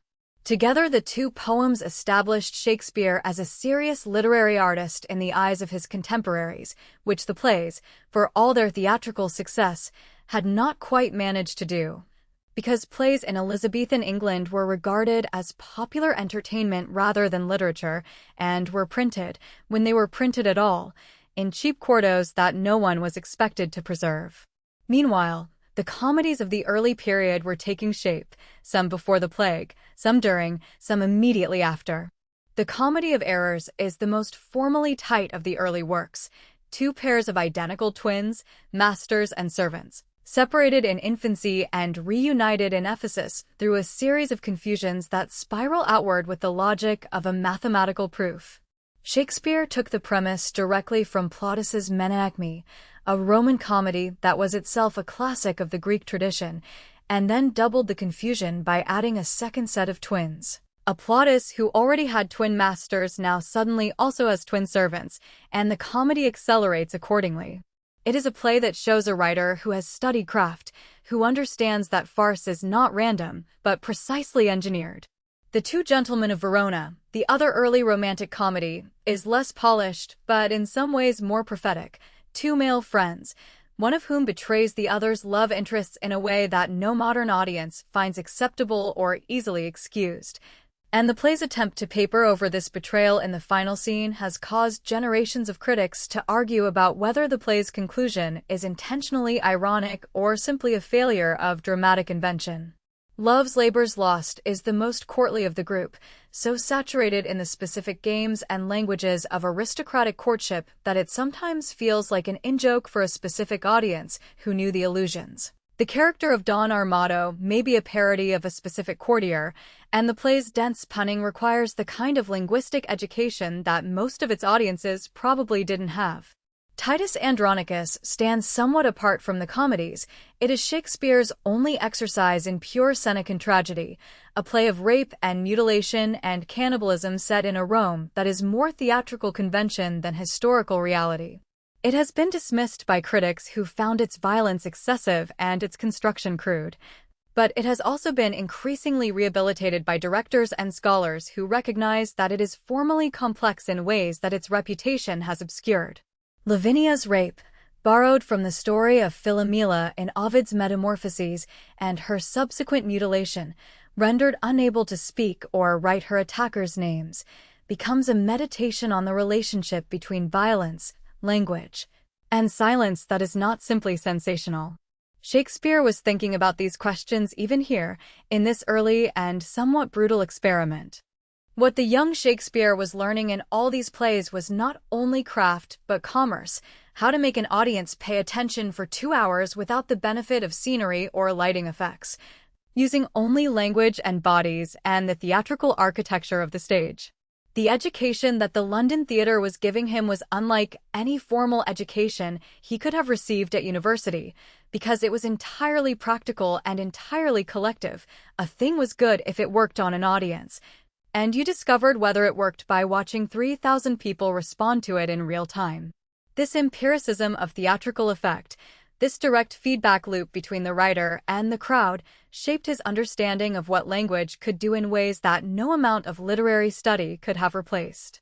But the theater he was learning to master was not only a space of art and craft and empirical discovery. It was also a space of money and politics and physical danger, and the building in which he would do the greatest work of his life was about to be constructed under circumstances that were equal parts legal dispute, midnight adventure, and financial calculation. James Burbage was not a man who doubted himself. He had been, in his earlier life, a joiner, a craftsman who worked in wood, and something of that directness, that confidence in the thing actually built rather than theorized, ran through everything he did. In 1576, he decided that the wandering, makeshift existence of London's acting companies, performing in yards and great halls and whatever space could be temporarily commandeered, was inefficient and undignified.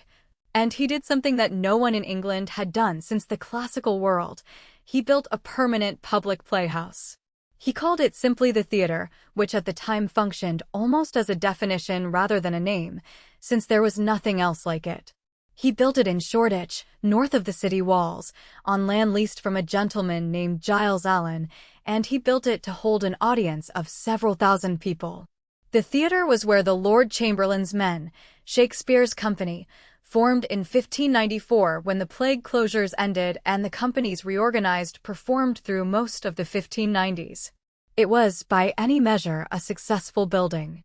But James Burbage died in February 1597, leaving the theatre and its complicated legal situation to his 2 sons, Richard and Cuthbert. The complication was this: Burbage had built the theatre on Allen's land under a 21-year lease, and the lease had expired. Allen, who had decided that the theatre was lowering the tone of his property and who may have seen financial opportunity in the situation, refused to renew the lease on any terms that the Burbages found acceptable. He claimed that under the terms of the original agreement, the building itself, the timber frame, the galleries, everything belonged to him. He threatened to demolish it. The Burbage brothers consulted a lawyer and concluded that Allen was wrong. The lease covered the land, not the building, and the building was theirs to do with as they chose. But acting on this interpretation required nerve. What they did next has become one of the great stories of theatrical history, told and retold with an enthusiasm that suggests it captures something essential about the entrepreneurial character of the Elizabethan theatrical world. On the night of December 28, 1598, a cold night, a few days after Christmas, with the Thames running high and the weather the kind that kept respectable people indoors, a carpenter named Peter Street arrived at the theatre in Shoreditch with a crew of workmen. Richard and Cuthbert Burbage were there. Accounts differ on whether Shakespeare and other company members were present, but the weight of evidence suggests that several of them were. Over the course of that night and the following days, they dismantled the theatre, took it apart timber by timber, numbered the beams so they could be reassembled, and carted the materials south across the river to Southwark. Giles Allen later sued them, claiming they had committed riot, routs, and unlawful assemblies, and unlawfully torn down and taken away his building. The legal case dragged on for years. The Burbages eventually won. But by the time Allen was making his legal arguments, it was too late. The timbers of the theatre had been reborn as something new. In the spring of 1599, on Maiden Lane in Southwark, the Globe Theatre rose. The Globe was built with those recycled timbers, and Shakespeare was among its owners. He held approximately 1/10 of the building's shares, a stake that came from his own capital and that would yield him returns for the rest of his active career. This is one of the least appreciated facts about Shakespeare. He was not an employee of the theater, but an investor in it, a capitalist of performance in the most literal sense, whose income came not from a salary or a per-play fee but from a percentage of the box office. The financial logic of this is significant.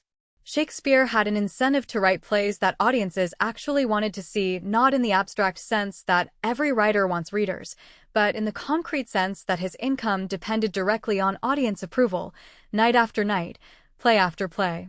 The architecture of the globe was the architecture of everything Shakespeare wrote in his great period.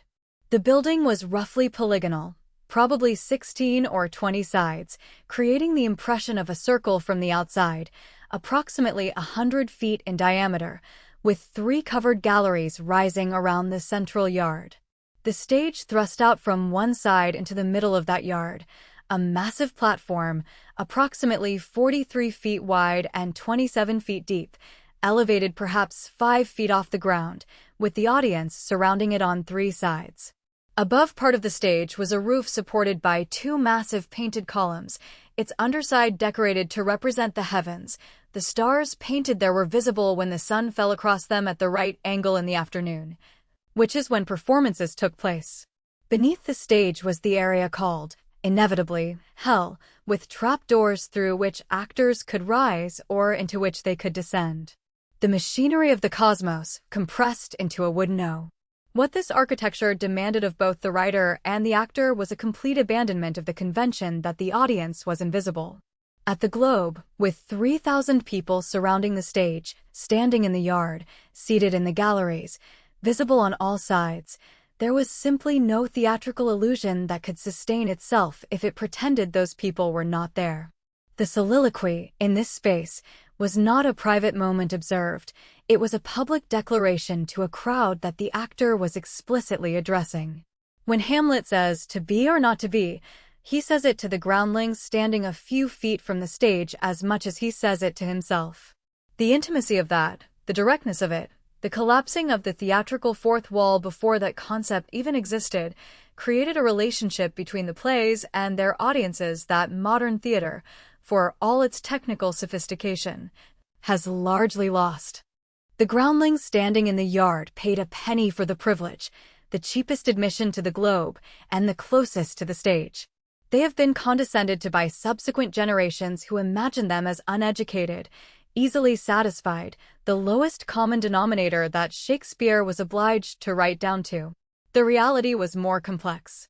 The yard attracted a genuine cross-section of London life, apprentices and craftsmen, yes, but also educated men who preferred the immediacy of standing close to the stage to the greater comfort and distance of the galleries.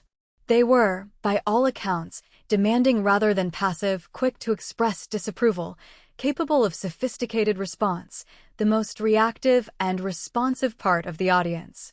Shakespeare was not writing for them in spite of his ambitions, but because of them.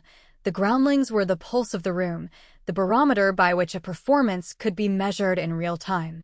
The repertoire of the Globe operated at a pace that would be considered insane by any modern standard. The Lord Chamberlain's men performed approximately 6 different plays per week, rotating through a repertoire that might include dozens of works. A new play was introduced roughly every 2 weeks.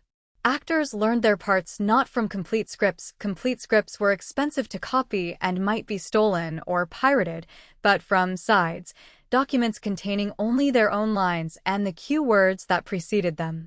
They rehearsed minimally by modern standards, relying on professional training, shared conventions, and the kind of live adjustment that comes from performing before a demanding audience every day. The plays were alive in the sense that they changed in response to what happened between the actors and the crowd, night after night, in a process of constant calibration that the text we now read in complete editions can only partially capture. To own a share in the Globe was to own a piece of this extraordinary machine, to be financially invested in its ability to attract and hold those 3,000 people afternoon after afternoon. Shakespeare's income from the Globe, in the years of his greatest productivity, was substantial enough that he was able to purchase New Place, the second largest house in Stratford, in 1597, even before the globe opened, to invest in malt and grain during shortages, to pursue legal cases against neighbors who owed him money. He was not a bohemian artist indifferent to commercial success. He was a businessman who understood the relationship between artistic quality and financial return, and who seems to have made peace with the fact that these were not contradictory things, but complementary ones. And it was in this building, this recycled, rebuilt, investor-owned, crowd-surrounded structure on the south bank of the Thames, that Shakespeare would write the plays that changed everything. But the company that inhabited that building was itself a collection of specific human beings with specific talents and specific limitations, and the plays Shakespeare wrote were shaped by those human beings in ways that the texts alone cannot tell us. To understand an Elizabethan playing company is to understand a very specific economic and social structure that has almost nothing in common with modern theatrical organizations. At the top were the sharers, men who owned a percentage of the company's assets, including its most valuable possession, which was not its playhouse or its scripts, but its costumes. Elizabethan theatrical costumes were extraordinarily expensive. A single elaborate costume might cost more than a playwright received for an entire play, and they were carefully inventoried, repaired, and protected as the company's primary capital asset. The sharers received a percentage of the weekly income and were responsible for the company's decisions. Below them were the hired men, day laborers who played the minor roles, carried the props, managed the stage machinery. And below them, or rather separate from them, were the apprentices, boys, typically between 12 and 18 years old, who were being trained as actors under the authority of one of the senior sharers. The boys played all the women's roles. This fact, which modern audiences sometimes find difficult to absorb, was so thoroughly accepted in Elizabethan theatrical culture that no contemporary commentary seems to have found it remarkable enough to remark on. The apprentices were trained from childhood to move in the ways that women were understood to move, to speak in the registers that female characters demanded, to sustain roles of extraordinary emotional complexity across a full performance.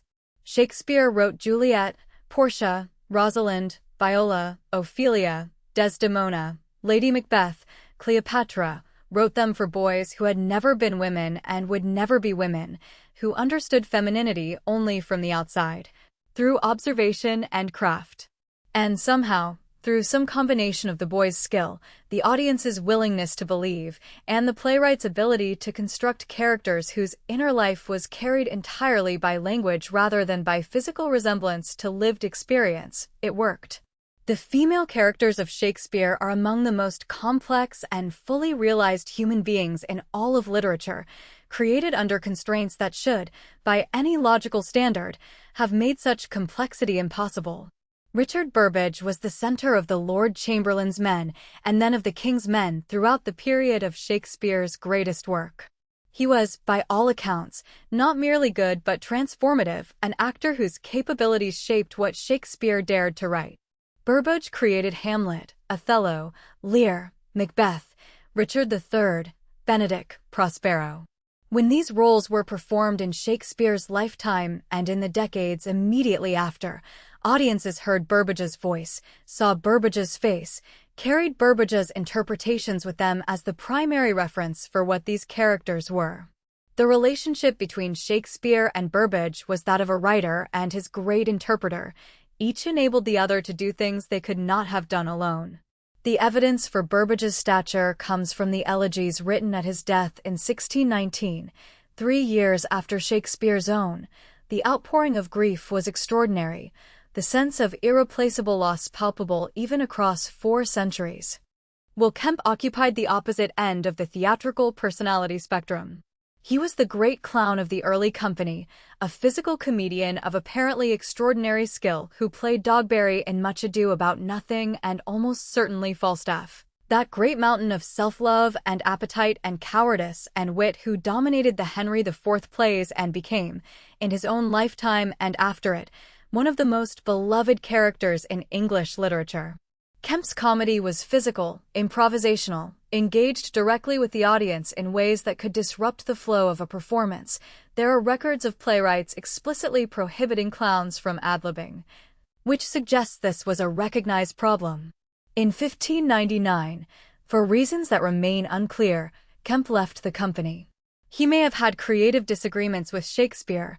He may have been drawn away by the lure of the solo performing career he subsequently pursued, including his famous Morris dance from London to Norwich, which he completed in 9 days and published an account of in a pamphlet called Kemp's 9 Days' Wonder.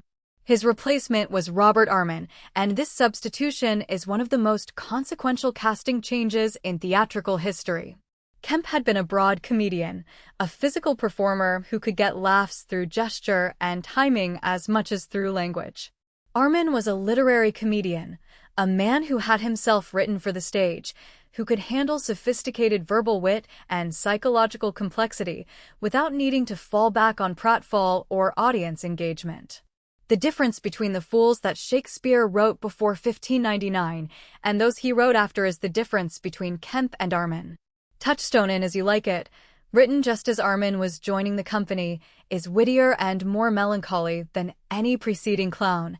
Fest in Twelfth Night, written for Armin directly, is a figure of genuine mystery and sadness beneath his jesting surface. The Fool in King Lear is one of the most complex and heartbreaking characters in all of Shakespeare. A man whose comedy is inseparable from his love for the king and from his clear-eyed understanding of what that love cannot prevent. The Fool in King Lear could not have been written for Kemp. He was written for a man who could sustain that kind of intelligence and that kind of grief simultaneously, and Armin apparently could.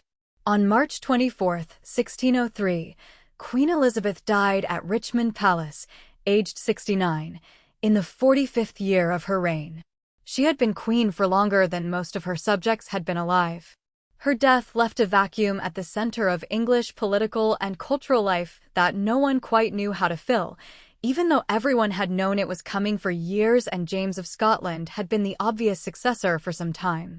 The new king arrived in London in May, and within weeks of his accession, something significant happened for the Lord Chamberlain's men. They were taken under the direct patronage of the Crown, renamed the King's Men, and given permission to wear the royal livery.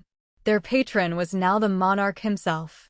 This was an elevation of extraordinary symbolic importance. It meant financial security, more frequent court performances.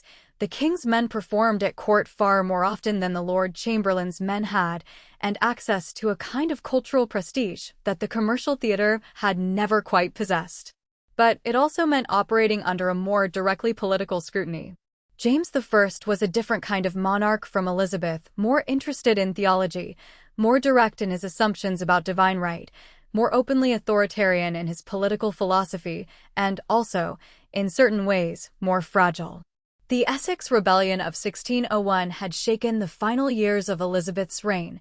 The Gunpowder Plot of 1605 shook the opening years of James's.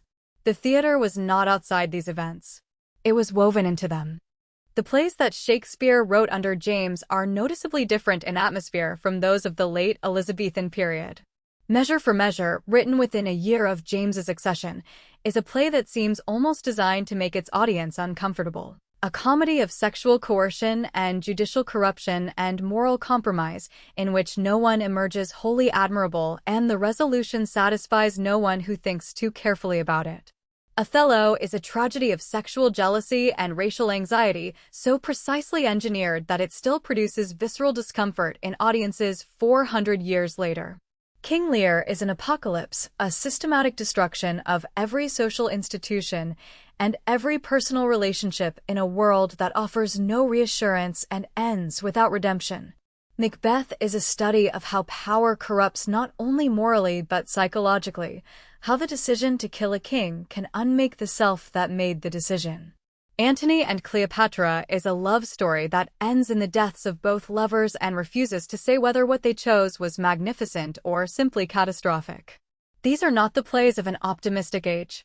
They belong to a political climate in which the relationship between the individual and power, between personal virtue and institutional corruption, between private feeling and public obligation, had become urgent questions rather than settled ones. Shakespeare was not writing allegory, was not making simple points about James or his court. But the plays are saturated with the atmosphere of their moment and their persistent concerns with absolutism, with the destruction of individuals by larger forces, with the impossibility of clean action in a corrupt world. Feel responsive to something real in the Jacobean political experience. He was careful. Ben Jonson was imprisoned twice for plays that offended the authorities. John Marston and George Chapman were briefly imprisoned for Eastward Ho! In 1605. Shakespeare was never imprisoned. But his politics were present in the plays. They were simply encoded in ways that did not trigger the censors. Through all of this, through the transition from Elizabethan to Jacobean, through the restructuring of the company and the elevation of the patron, through the darkening of the plays and the deepening of the theatrical ambition, something had happened in Stratford-upon-Avon that Shakespeare carried with him back to London in the late summer of 1596, something that left traces on the plays that those who look carefully enough have found there for centuries, in lines that seem to carry a weight beyond their dramatic function, in images that press against the surface of theatrical convention towards something more personal and less controllable. August 11, 1596. Holy Trinity Church, Stratford-upon-Avon. The burial register records, in the careful Latin of ecclesiastical record, the interment of Hamnet filius William Shakespeare. Hamnet Shakespeare. 11 years old. The cause of death was not recorded, which was common. Causes of death were not systematically documented in parish registers. And the bubonic plague that had devastated London in 1592–94 continued to claim lives in smaller English towns through the 1590s. We know he was 11. We know he was buried on August 11th. We know almost nothing else. Shakespeare himself was almost certainly in London when his son died, or when his son began the process of dying that ended in burial. The theatrical season did not stop for private grief. The distance from London to Stratford was approximately 100 miles, 2 days on horseback under good conditions, longer if the weather was difficult or the roads were not. Whether he received word in time to make the journey, whether he arrived before or after the burial, whether he stood at the grave in Holy Trinity and looked at the earth covering his only son, none of this is recorded anywhere. The silence in the archive is absolute. And that silence is not neutral. It has a texture, a weight, that anyone who has tried to think carefully about what Shakespeare's life actually felt like has had to reckon with. Hamnet had a twin sister. Her name was Judith, and she was baptized on February 2nd, 1585, along with her brother, both of them named after Shakespeare's neighbors and friends Hamnet and Judith Sadler. Hamnet Sadler was a Stratford baker who would later be named in Shakespeare's will, a man close enough to warrant a small remembrance. The twins were 11 when one of them died. Judith would live until 1662, an extraordinary span that carried her through the Civil War and the Interregnum and the Restoration, and well into a world that would have been almost entirely unrecognizable to her parents. She outlived not only her parents, but the entire world they had known. But in August 1596, she was 11 years old, and her brother was dead, and her father was in London. To say that Elizabethans were accustomed to child death is true, but not in the way it is sometimes meant. The death rates for children under 5 were genuinely shocking by modern standards. Roughly a quarter of children died before their 5th birthday, and parents were not unaware of this statistical reality. They baptized their children quickly after birth, partly for theological reasons and partly because the earliest weeks were the most dangerous. They gave children names that had already been used by siblings who died young, creating the strange effect, visible in many parish registers, of a succession of children sharing a name until one of them survived long enough for the name to become truly his or hers. This is not evidence of callousness. It is evidence of people navigating mortality with the practical tools available to them. But the evidence of how Elizabethan parents actually felt about their children, the wills, the letters, the poems, the court records of custody disputes, suggests that the grief was not diminished by its statistical ordinariness. Parents wrote of dead children with a specific anguish that no familiarity with child mortality seemed to blunt. The loss of a child at 11 is different from the loss of a child in infancy. The child at 11 has a personality, a character, a history of being loved in specific ways for specific qualities. Hamnet Shakespeare was old enough that his father would have known who he was. Whether or not Shakespeare consciously processed his grief in the plays, and he was not a man who left confessional documents, who wrote directly about his own experience, who gave us anything approaching an autobiography.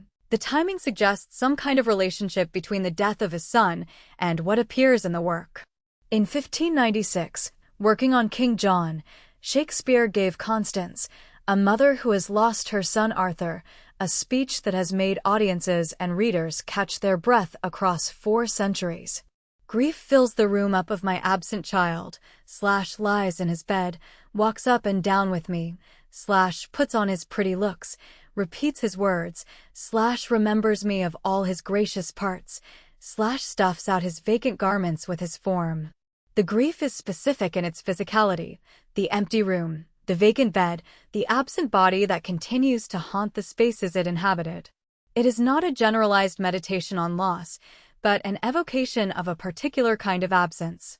4 or 5 years later, working on Hamlet, Shakespeare named his protagonist with a name that in his own usage was interchangeable with his dead sons. Hamnet and Hamlet are variant spellings of the same name. Both forms appeared in Elizabethan England, and Shakespeare himself used Hamnet in Stratford records. The proximity of names has generated a body of interpretive argument, ranging from the biographical to the psychoanalytic, that has never been fully resolved.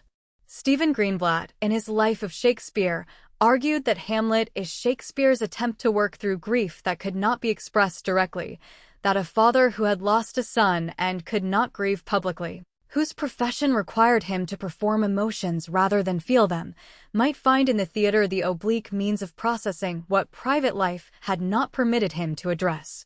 The argument is speculative by necessity. We cannot know what Shakespeare felt or intended. But the argument feels true in the way that the most compelling literary interpretations feel true, not provably accurate, but somehow adequate to the emotional reality of the work. The ghost of Hamlet's father is a voice from the dead demanding recognition from the living. He demands that Hamlet acknowledge him, remember him, act on his behalf. He demands, in short, that the living not let the dead disappear into silence.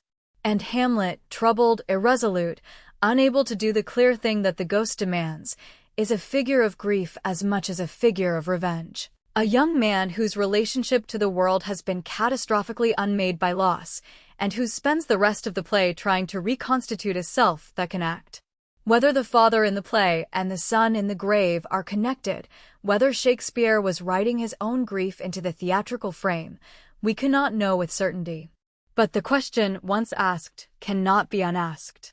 The word nothing appears in King Lear with a frequency that seems almost obsessive.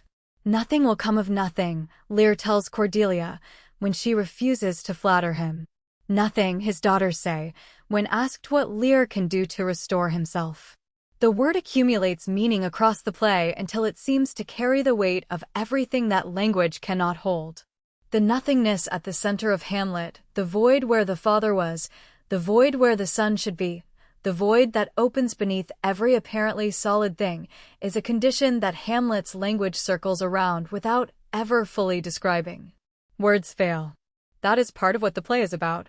But Hamlet, whatever it owed to personal grief, was far more than a private elegy. It was a reimagining of theatrical possibility so radical that it changed what the stage could do, not merely for the plays that came after it, but for the entire tradition of Western drama that descends from Shakespeare's work. And understanding it requires understanding not only the grief that may have shaped it, but the extraordinary political and theatrical moment in which it arrived. The year 1600, in which Hamlet was almost certainly written, was a year of profound anxiety in England. Queen Elizabeth was 66 years old, ancient by the standards of her age, certainly past the point at which she might be expected to produce an heir, and she had steadfastly refused throughout her reign to name a successor. The question of who would follow her was not merely a matter of dynastic curiosity, but of existential political concern. The wrong succession, or a contested succession, could mean civil war. The memory of what a contested succession looked like The Wars of the Roses that the Henry VI plays had dramatized was not historical abstraction, but living cultural memory. Every courtier and every political observer in England was playing a long game of positioning, trying to ensure they would be on the right side when Elizabeth died, but unable to know which side that would be.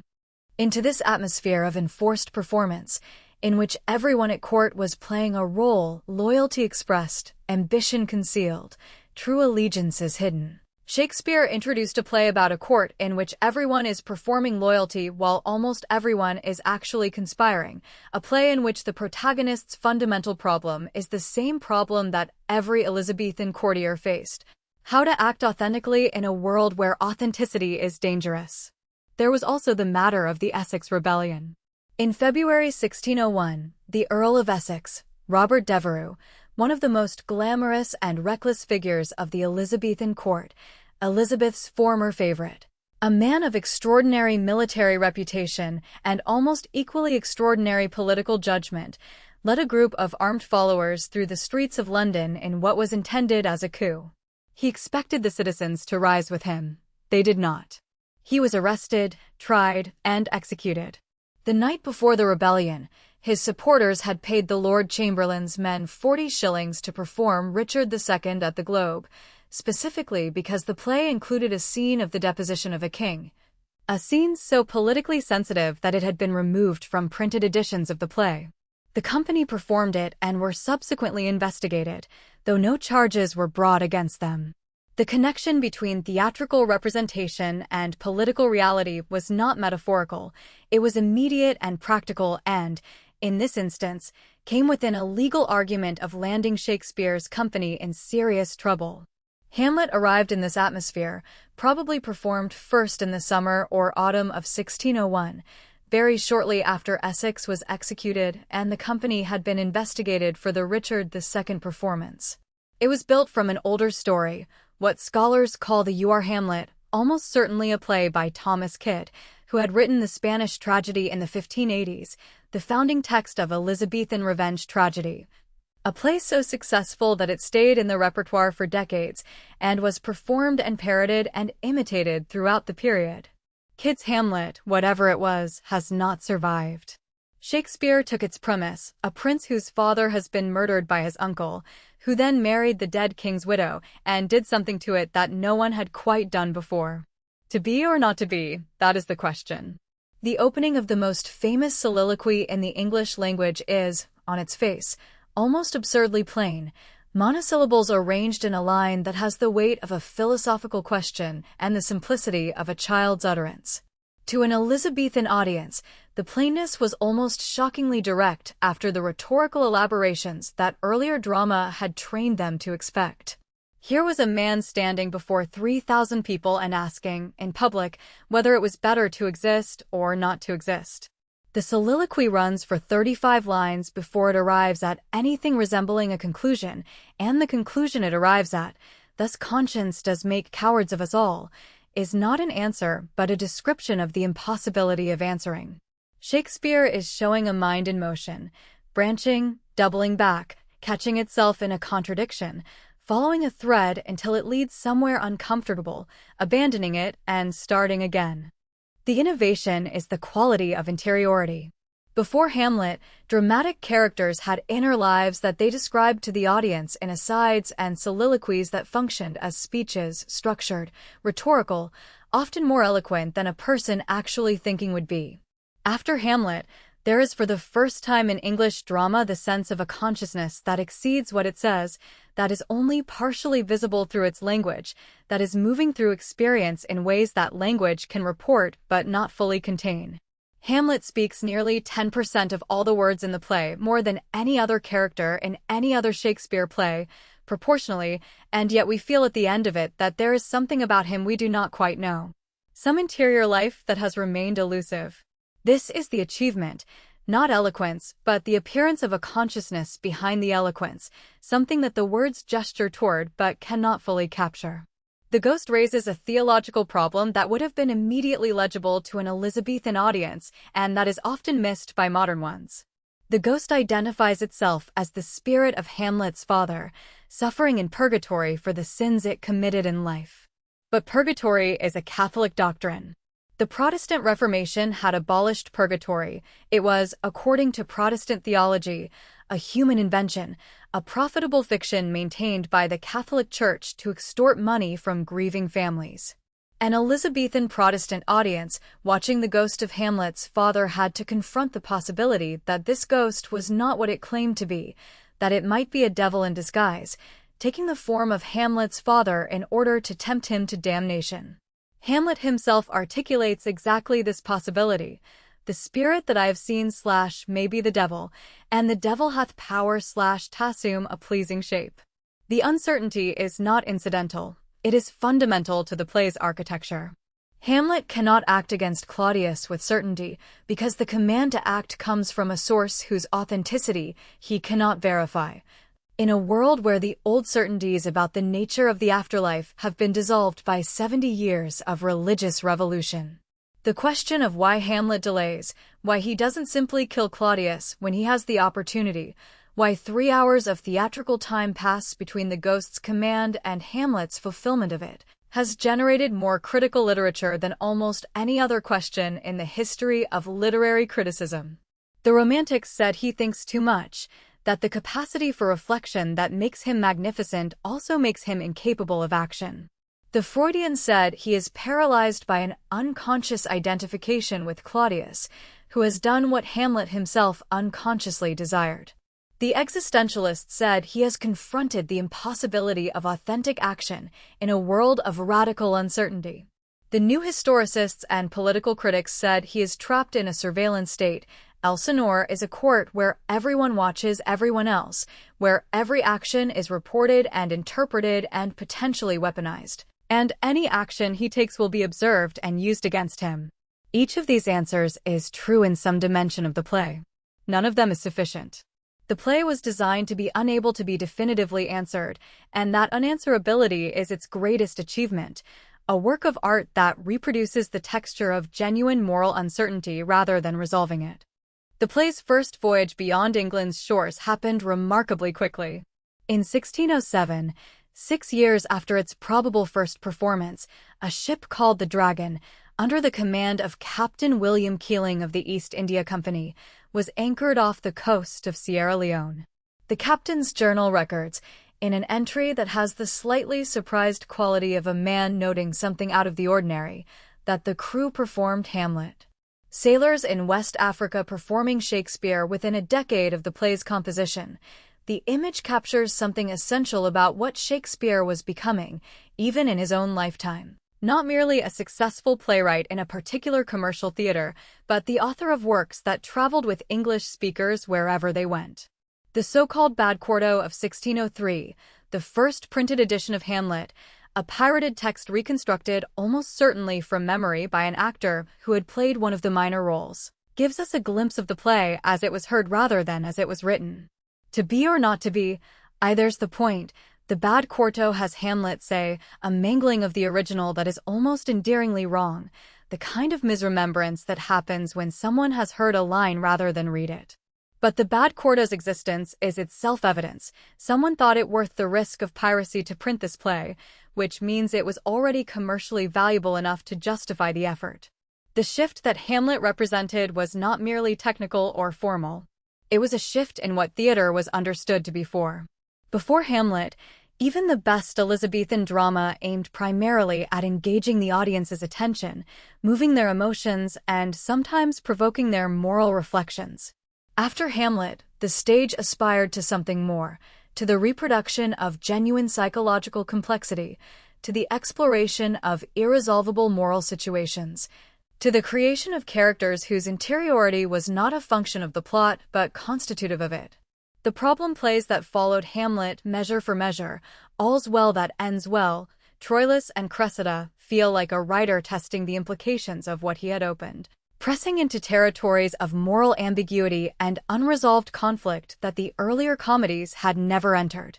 And the great tragedies that followed, Othello, Lear, Macbeth, Antony, and Cleopatra feel like a writer who has found the deepest channel of what the stage can do and is following it wherever it leads. The sonnets, published in 1609 and almost certainly written across a period of some 15 years before that, offer another angle into this same interior landscape. A sequence of 154 poems addressed to figures whose identities Shakespeare never disclosed, exploring love and time and art and desire and betrayal with the same restless intelligence that animates the great plays, but in a form that is simultaneously more constrained and more naked. They are, in some ways, more unsettling than the plays, not because they reveal more, but because they give the impression of revealing more while actually maintaining the same essential opacity. The man who wrote them remains, as always, just out of reach. The sonnets arrived in print in 1609 with a title page that announced them with the peculiar gravity of a secret finally disclosed: Shakespeare's Sonnets. Never before imprinted. The publisher was Thomas Thorpe, a man of modest reputation who had built a career on acquiring manuscripts of uncertain provenance and turning them into marketable books. There is no evidence that Shakespeare authorized the publication, and equally no evidence that he tried to stop it. He was by 1609 a prosperous man with property in Stratford and shares in the Globe, not someone entirely without recourse if he had wished to prevent a book from reaching the stalls of St. Paul's churchyard. His silence is one of the more enigmatic facts in a life full of them. Perhaps he simply did not care. Perhaps the circulation of the sonnets in manuscript, which had been going on for years, Francis Mears mentioned them in 1598, praising Shakespeare's sugared sonnets among his private friends, had already made suppression impossible. Whatever the reason, the 154 sonnets entered the world without their author's public blessing or complaint, and they have never left. The structure of the sequence is the first thing that arrests you, because it is so completely unlike what an educated reader of 1609 would have expected. The Italian Petrarchan tradition, which had dominated English sonnet writing for the previous 60 years, offered a clear template: a male speaker, a distant and idealized female beloved, and an unresolved tension between spiritual devotion and frustrated physical desire. Sidney had done it in Astrophil and Stella. Spenser had done it in the Amoretti. Daniel had done it in Delia. The conventions were so established that the sonnet sequence was almost a genre unto itself, with its own rules, its own conceits, its own emotional weather. Shakespeare took all of this and, very quietly, dismantled it.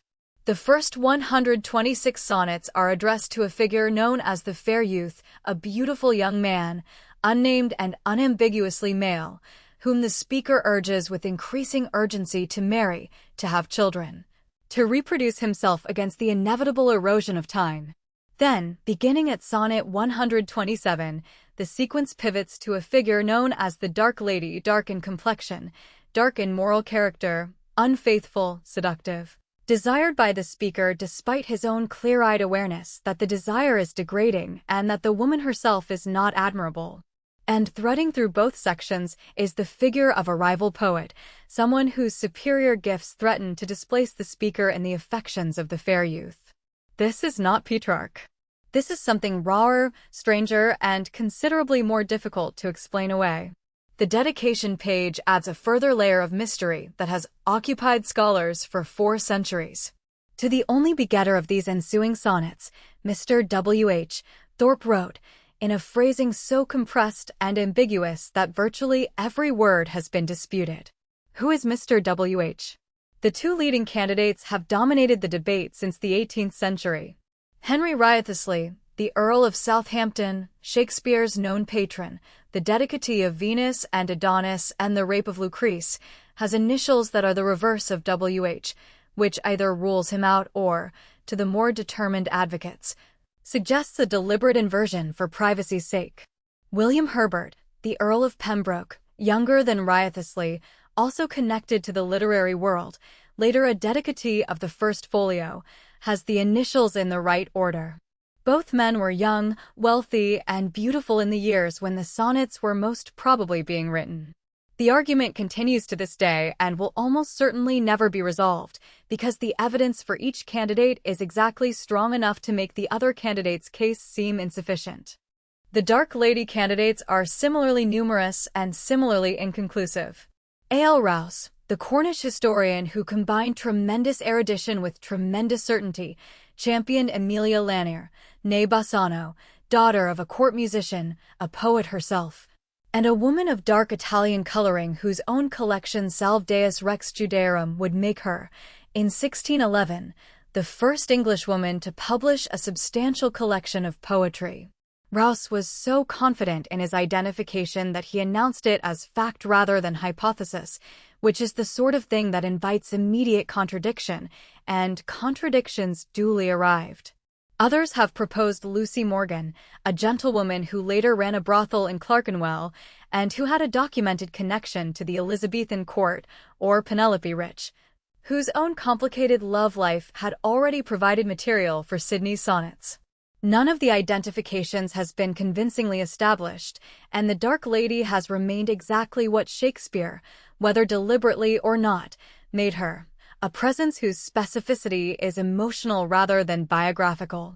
What is not disputed is the quality of the poems themselves, which is extraordinary even among Shakespeare's extraordinary body of work. Take Sonnet 18, the most famous of the sequence, which opens with a question that sounds like simple praise, "Shall I compare thee to a summer's day?" and is in fact a precise and almost ruthless argument. The speaker does not say that the fair youth is beautiful.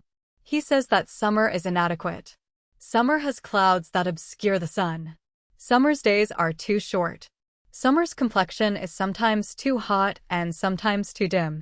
Summer will eventually end because summer ends every year. The fair youth, by contrast, will not end, not because of any inherent immortality, but because the poem itself will preserve him. So long as men can breathe or eyes can see, so long lives this, and this gives life to thee. This is a claim of extraordinary ambition. The poem will outlast the subject, and the subject will outlast time because of the poem. It is a meditation on the power of poetry dressed in the clothing of a love lyric, and it repays the distinction. Sonnet 29 gives us the speaker at his lowest, when, in disgrace with fortune and men's eyes, I all alone beweep my outcast state, a man not merely sad, but specifically aware of everything he lacks compared to others, envying their gifts, their friends, their hopes, their social position. The accumulation of self-pity is uncomfortable to read, which is the point. And then the turn, haply I think on thee, and then my state, like to the lark at break of day arising from sullen earth, sings hymns at heaven's gate. The lark image is not decorative. The lark rises from the earth before dawn and sings at the boundary between darkness and light. Thinking of the beloved takes the speaker from the sullen earth of his own failure and places him temporarily at heaven's gate. The logic is visceral and emotionally immediate in a way that no abstraction about love could ever be. Sonnet 66 is one of the most audacious poems in the sequence, a catalogue of the world's injustices so comprehensive that it sounds like a man reading aloud from a list he has been making for years. Tired with all these, for restful death I cry.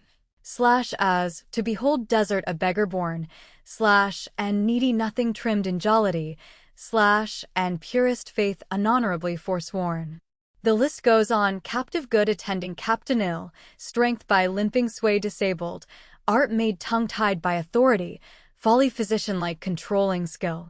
It is the voice of a man in sustained disgust with a world that rewards the wrong things and punishes the right ones.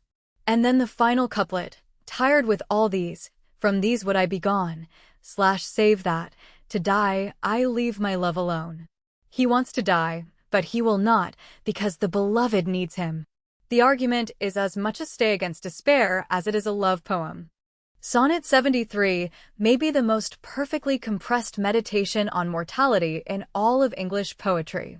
3 quatrains, each built around a different image of late season or late day or the dying of fire, each pressing the same theme. The speaker is aging, fading, approaching the end, and each producing the same emotional gravity, a weight that accumulates until the final couplet arrives. That time of year thou mayst in me behold when yellow leaves, or none, or few, Do hang / upon those boughs which shake against the cold / bare ruined choirs, where late the sweet birds sang. That phrase, bare ruined choirs, has generated more commentary than almost any other 3 words in the sonnets.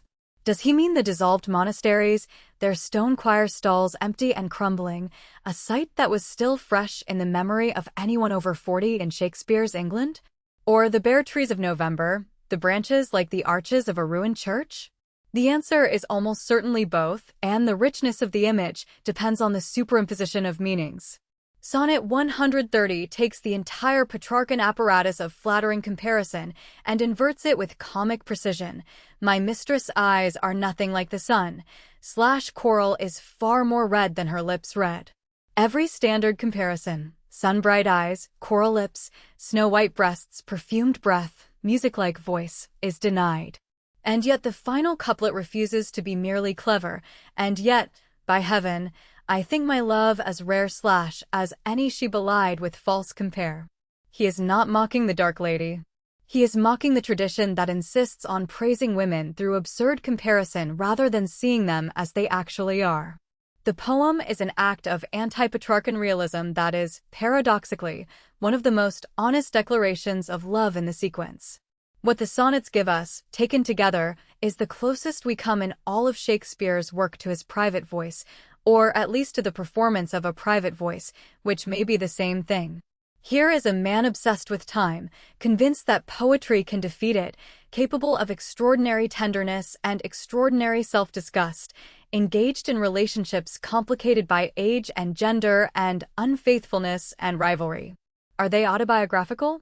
The question is probably unanswerable in any final sense. Some of them almost certainly draw on actual experience. Some of them, equally certainly, are exercises in persona, in the dramatic construction of a speaker who is not simply William Shakespeare of Stratford-upon-Avon, but a figure shaped by the demands of the sequence as a whole. The emotional texture is too physically real to be entirely fictional. The literary architecture is too deliberate to be simple autobiography. The honest position is to hold both thoughts at once. The sonnets give us the inside of a mind. The great tragedies written during roughly the same period give us what that mind could do when it turned outward, and the first of those tragedies to explore the darkest terrain was one of the most radical things Shakespeare ever attempted. Othello was written for the king's men probably in 1603 or early 1604, first performed at the Globe in the autumn of that year, and then brought before the court of James I that winter. It drew on an Italian source, a tale by Cinthio, published in 1565, called Un Capitano Moro. But what Shakespeare did with the source material was so thorough a transformation that comparison serves mainly to clarify the magnitude of his invention. Cinthio's story is brutal and morally uncomplicated. A Moorish captain, manipulated by his ensign, murders his Venetian wife and is later killed in revenge. Shakespeare took the skeleton and built around it one of the most psychologically pressured plays in the theatrical repertoire. The Moorish presence in London in 1600 gave the figure of Othello a specificity that would otherwise have been impossible. In August of that year, Abd Elwat ben Masoud, the ambassador of the King of Morocco, arrived at the court of Elizabeth I with an entourage of some 16 men. He stayed for 6 months. He was received with official protocol, studied with fascinated attention by everyone who saw him, and depicted in portraits that still survive in the collections of English galleries, a man of striking appearance, robed and turbaned, with a face of great dignity and intelligence. The Lord Chamberlain's men, who were by this point the most prominent playing company in England and closely connected to the court, almost certainly encountered news of the ambassador, if not the man himself. His presence in London made the Moorish general of the new play a figure the audience could visualize rather than merely imagine. He was not a fantasy. He was recent experience. Othello himself is one of the great characterizations of the era, a man of enormous achievement and genuine stature, a general who has led armies against the enemies of Venice and spoken before the Senate in language of extraordinary authority. Most potent, grave, and reverend seniors, / my very noble and approved good masters, / that I have ta'en away this old man's daughter, it is most true. The speech that follows, in which Othello explains how he won Desdemona's love by telling her the story of his life, is one of the most beautiful pieces of self-presentation in the plays, modest, self-aware, and quietly astonishing in its confidence. Here is a man who knows who he is and has the eloquence to make others see it too. And yet in Venice, despite all of this, he is always the outsider. Always visibly different. Always, at some fundamental level, at the mercy of white men who can whisper against him. Iago is the most chilling villain in all of Shakespeare, and the reason he is chilling rather than merely menacing is that he is not a melodramatic monster. He is brilliant, witty, apparently charming, and fundamentally bored. He enjoys the exercise of manipulation for its own sake, the way a craftsman enjoys a difficult problem. "I am not what I am," he tells us, from the very first scene, and the audience becomes his confidant. We are told his plans in advance. We watch him execute them. We are made complicit in the destruction of a good man because Iago is interesting in ways that the good characters are not. This is a deeply unsettling theatrical experience, and it was almost certainly deliberate. Shakespeare understood that evil is more seductive when it is intelligent, and that dramatic complicity implicates the audience in ways that simple condemnation cannot. What Shakespeare understood about jealousy, and what makes Othello the definitive dramatic treatment of the subject, is that jealousy is not a rational response to evidence, but a story a person tells themselves, a narrative that, once started, cannot be stopped because the jealous mind reinterprets all subsequent evidence as confirmation. Iago does not need to prove anything. He needs only to make Othello begin to doubt, and once doubt begins, it feeds on itself. The evidence Iago provides, the handkerchief, the overheard conversation, the carefully managed implications, is flimsy to any outside observer. But Othello is no longer an outside observer. He has become the prisoner of a story he is telling himself, and no amount of counter-evidence can reach him. The handkerchief is one of Shakespeare's most precise dramatic choices, a piece of fabric, an object of no intrinsic importance, around which an entire catastrophe of human destruction is built. It had belonged to Othello's mother. It was his first gift to Desdemona. Iago arranges to have it discovered in the possession of Cassio, and this is sufficient to complete Othello's conviction of his wife's guilt. The deliberate absurdity of this, the biggest emotions in the play hinging on the location of a handkerchief, is not a flaw but a statement. Jealousy reduces the grandest human experiences to small, almost ridiculous objects. The man who commanded armies and was received by senators is undone by a piece of cloth. The question of race in Othello has never been comfortable, and it should not be comfortable. Othello's blackness is not incidental to the play's meaning, it is structurally central to it. When Iago tells Brabantio that his daughter is making the beast with two backs, with an old black ram, he is weaponizing the racial anxieties of the culture in a way that the culture is clearly susceptible to. When he later tells Othello that Desdemona's choice of a Moorish husband was itself unusual enough to suggest hidden appetites, "I know our country disposition well. In Venice, they do let God see the pranks. They dare not show their husbands." He is suggesting that Desdemona's willingness to marry Othello was itself a sign of moral disorder. Othello, who has always been an outsider in the culture he serves, who has always been aware that his position depends on his usefulness rather than his belonging, is uniquely vulnerable to this suggestion. He has never been fully confident that he deserves what he has. Iago does not create the doubt, he finds it already there and gives it a name. The modern debate about whether Othello is a racist play or an anti-racist play is perhaps best resolved by acknowledging that both things are simultaneously true, which is why the play remains so productive for any era that has not solved the problem of race. It confirms stereotypes at the level of language, particularly in the mouths of Iago and Brabantio, while dismantling them at the level of structure, by showing how a white man manipulates racial anxieties to destroy a man who is in every measurable way his moral superior. The play does not permit its audience the comfort of clean judgment. The final scene is Desdemona dead in the bed, Othello discovering the truth, Iago's plot collapsing, and then the speech that is one of the most devastating pieces of self-knowledge in all of drama, "Soft you, a word or two before you go."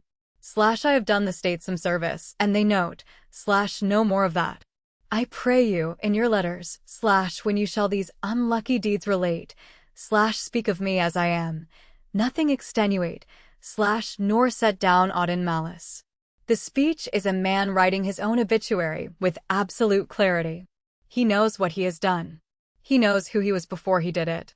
He knows that he was not easily jealous, but being wrought, perplexed in the extreme. And then he kills himself. The tragedy is so complete because the man we have watched be destroyed is also the agent of his own destruction. He is not purely a victim of Iago's malice, because he chose to believe the story. And we cannot separate the two facts without falsifying the experience of the play. If Othello was about destruction that came partly from outside, from the manipulation of a brilliant villain who exploited the vulnerabilities of a great man, then the play Shakespeare turned to next was about something even more terrifying.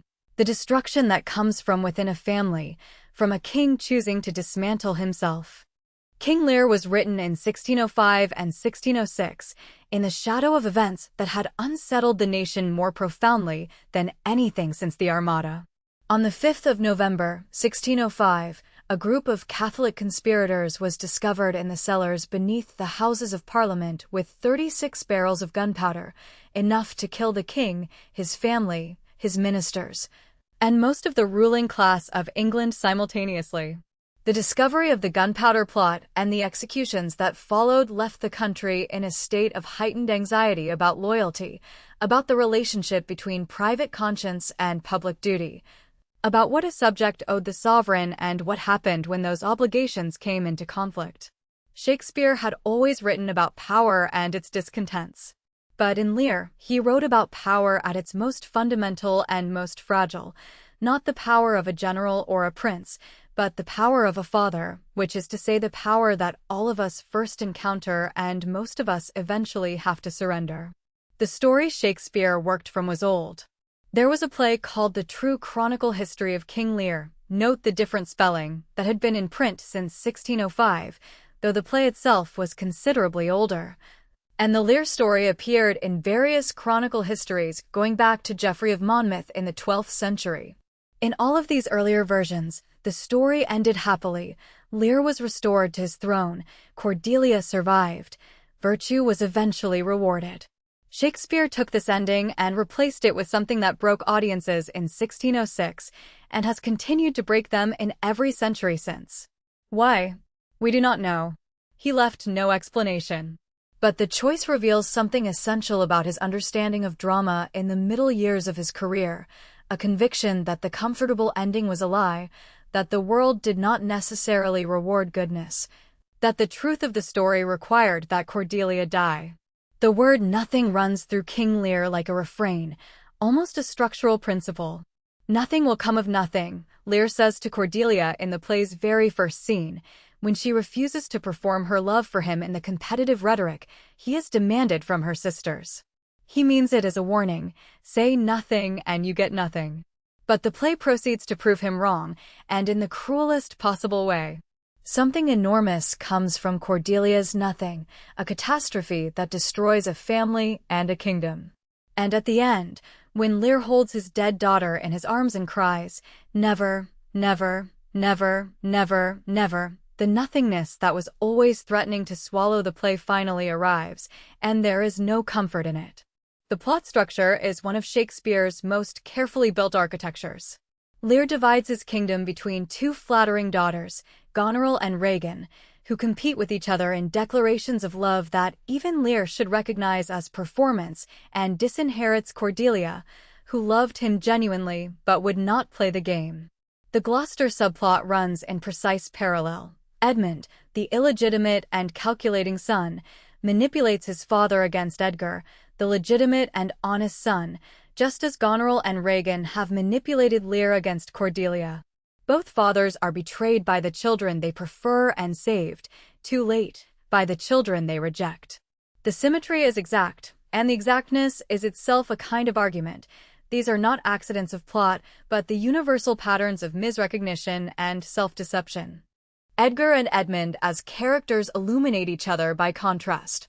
Edmund's opening soliloquy, Thou, nature, art my goddess. To thy law/my services are bound, is a brilliant, coherent declaration of Machiavellian naturalism.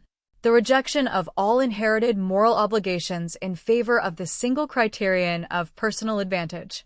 He is Iago's intellectual cousin, a man who has decided that the rules don't apply to him and is consequently more interesting in certain theatrical moments than the characters who follow them. Edgar is harder to grasp. He never gives us a comparable moment of self-definition. He spends most of the play in disguise, performing the mad and per tom, surviving by his wits, and the audience is sometimes unsure what to make of him, which may be the point. Virtue, Shakespeare seems to suggest, is more difficult to dramatize than villainy because it is less about performance and more about endurance. The blinding of Gloucester is the scene that has always made audiences flinch, and there is no way to flinch around it. Cornwall puts out Gloucester's eyes on stage, one at a time, slowly, with commentary and the effect, both historically and in any modern production that honors the text, is one of the most physically visceral acts of cruelty in the theatrical canon.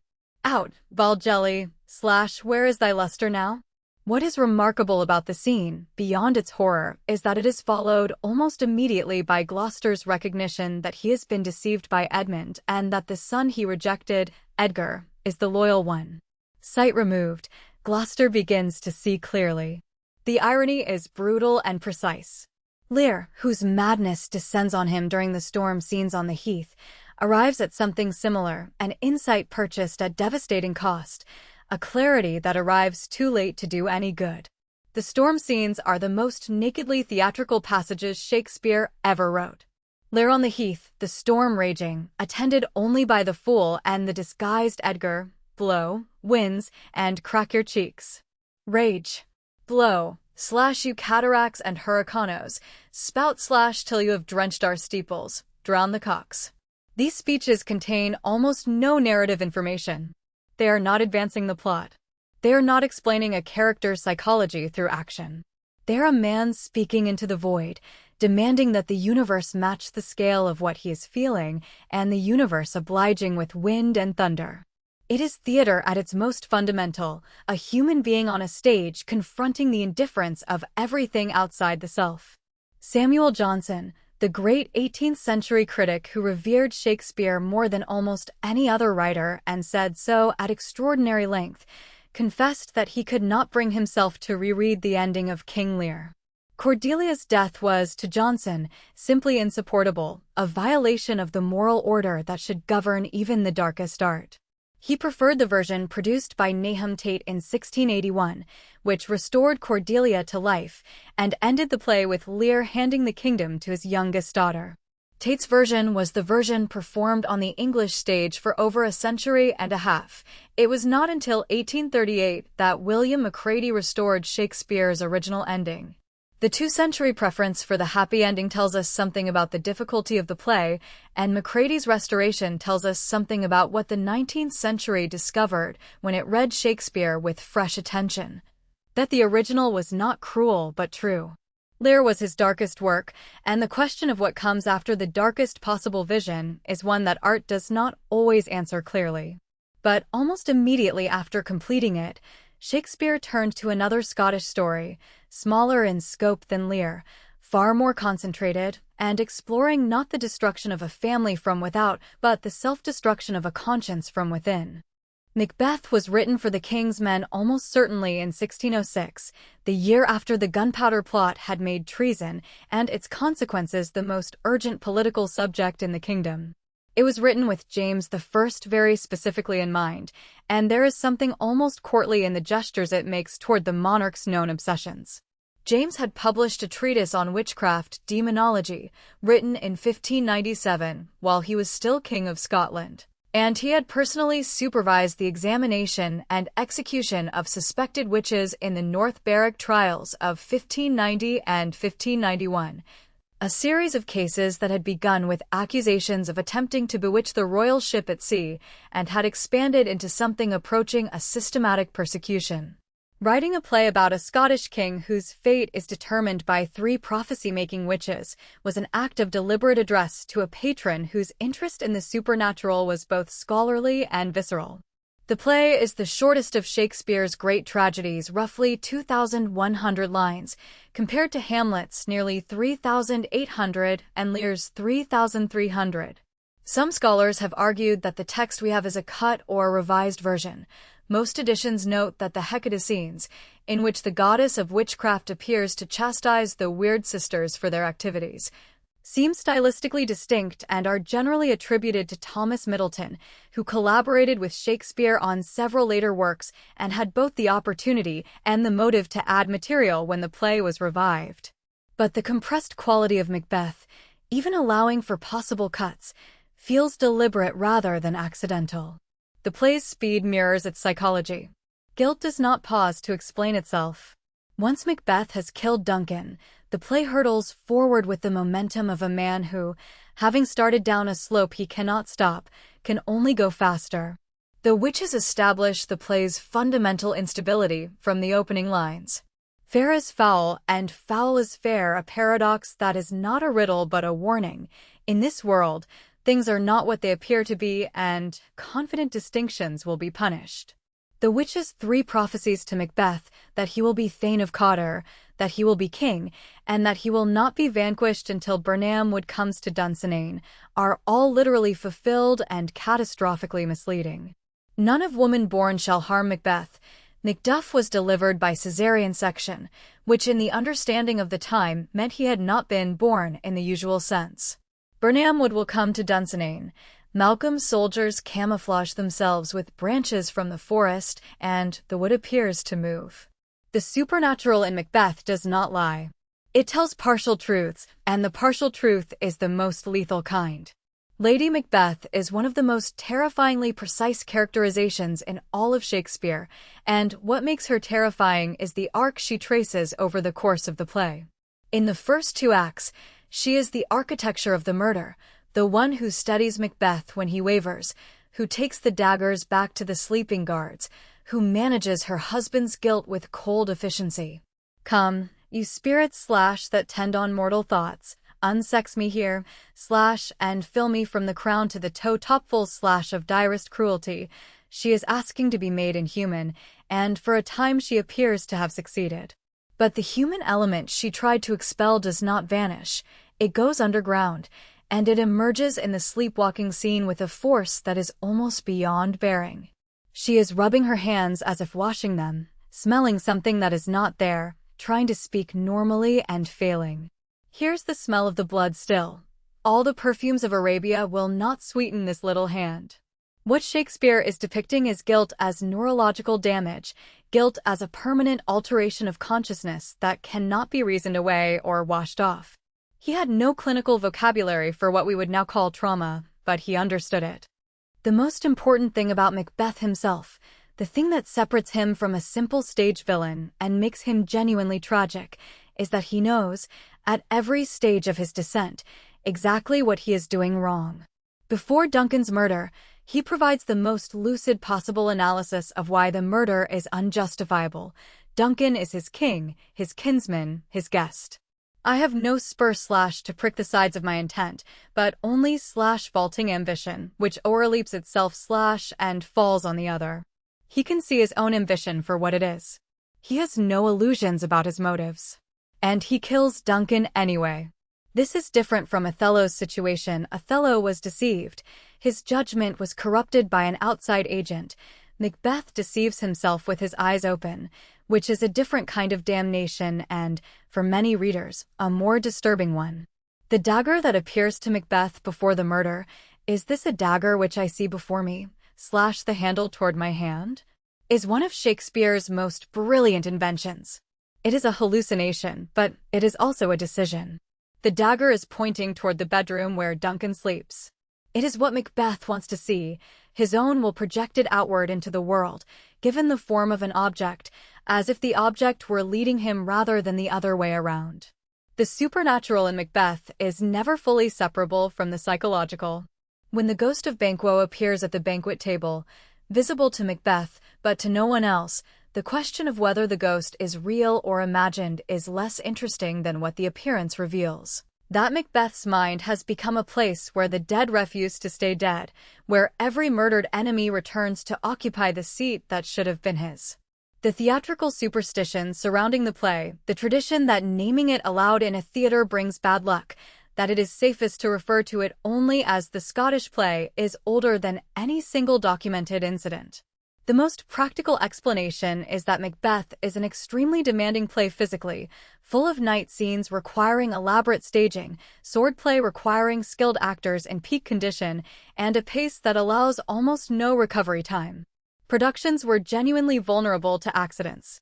But the superstition, whatever its origin, has generated a folklore entirely of its own, rival companies, superstitious actors, and a general atmosphere of taboo that has followed the play through 4 centuries of production. What Macbeth says about the moral life, in the end, is one of the bleakest things Shakespeare ever said, that conscience alone is not sufficient protection against the worst of what we are capable of. Macbeth is not a man without conscience. He is a man who had a conscience, acted against it, and destroyed himself in the process, not in a single catastrophic moment, but incrementally, each act of violence making the next slightly easier and the possibility of return slightly more remote. We watch this with something uncomfortably close to recognition, because most of us know something about the experience of seeing clearly what we should not do and doing it anyway. Shakespeare simply took that experience to its logical and most terrifying extreme. But Macbeth was not Shakespeare's final word. He had a final period still to come, one that was completely different in tone, in intention, and in emotional register, and that represented perhaps the strangest and most surprising artistic choice of his entire career. The plays that Shakespeare wrote in the last phase of his career, Pericles, Cymbeline, The Winter's Tale, The Tempest, and the collaborative works he completed with John Fletcher, represent a turn so distinct from the great tragedies that critics have needed a separate category for them.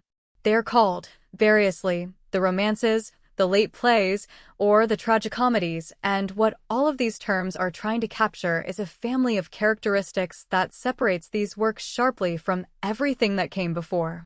These are plays of separated families and lost children, of miraculous reunions and last-minute reconciliations, of the conversion of tragedy into something that resembles grace.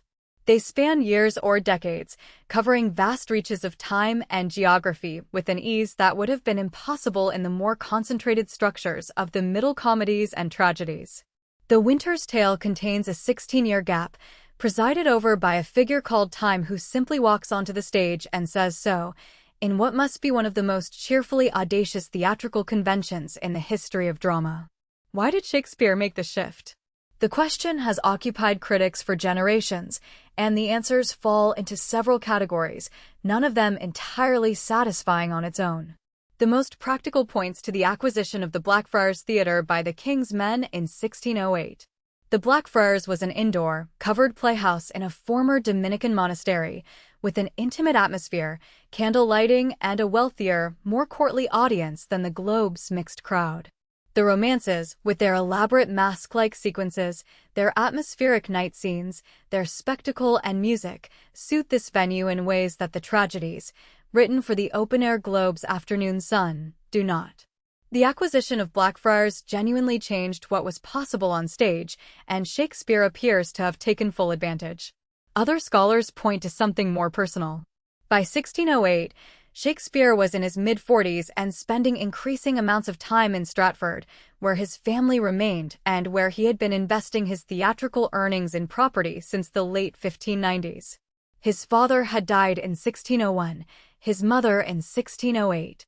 His twin son Hamnet had died in 1596, and his daughters were now young women. Susanna had married a physician named John Hall in 1607.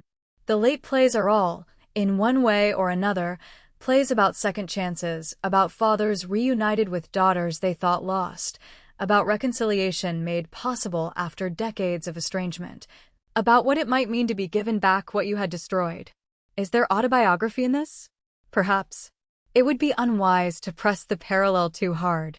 But the emotional preoccupation is too consistent across too many plays to be purely coincidental.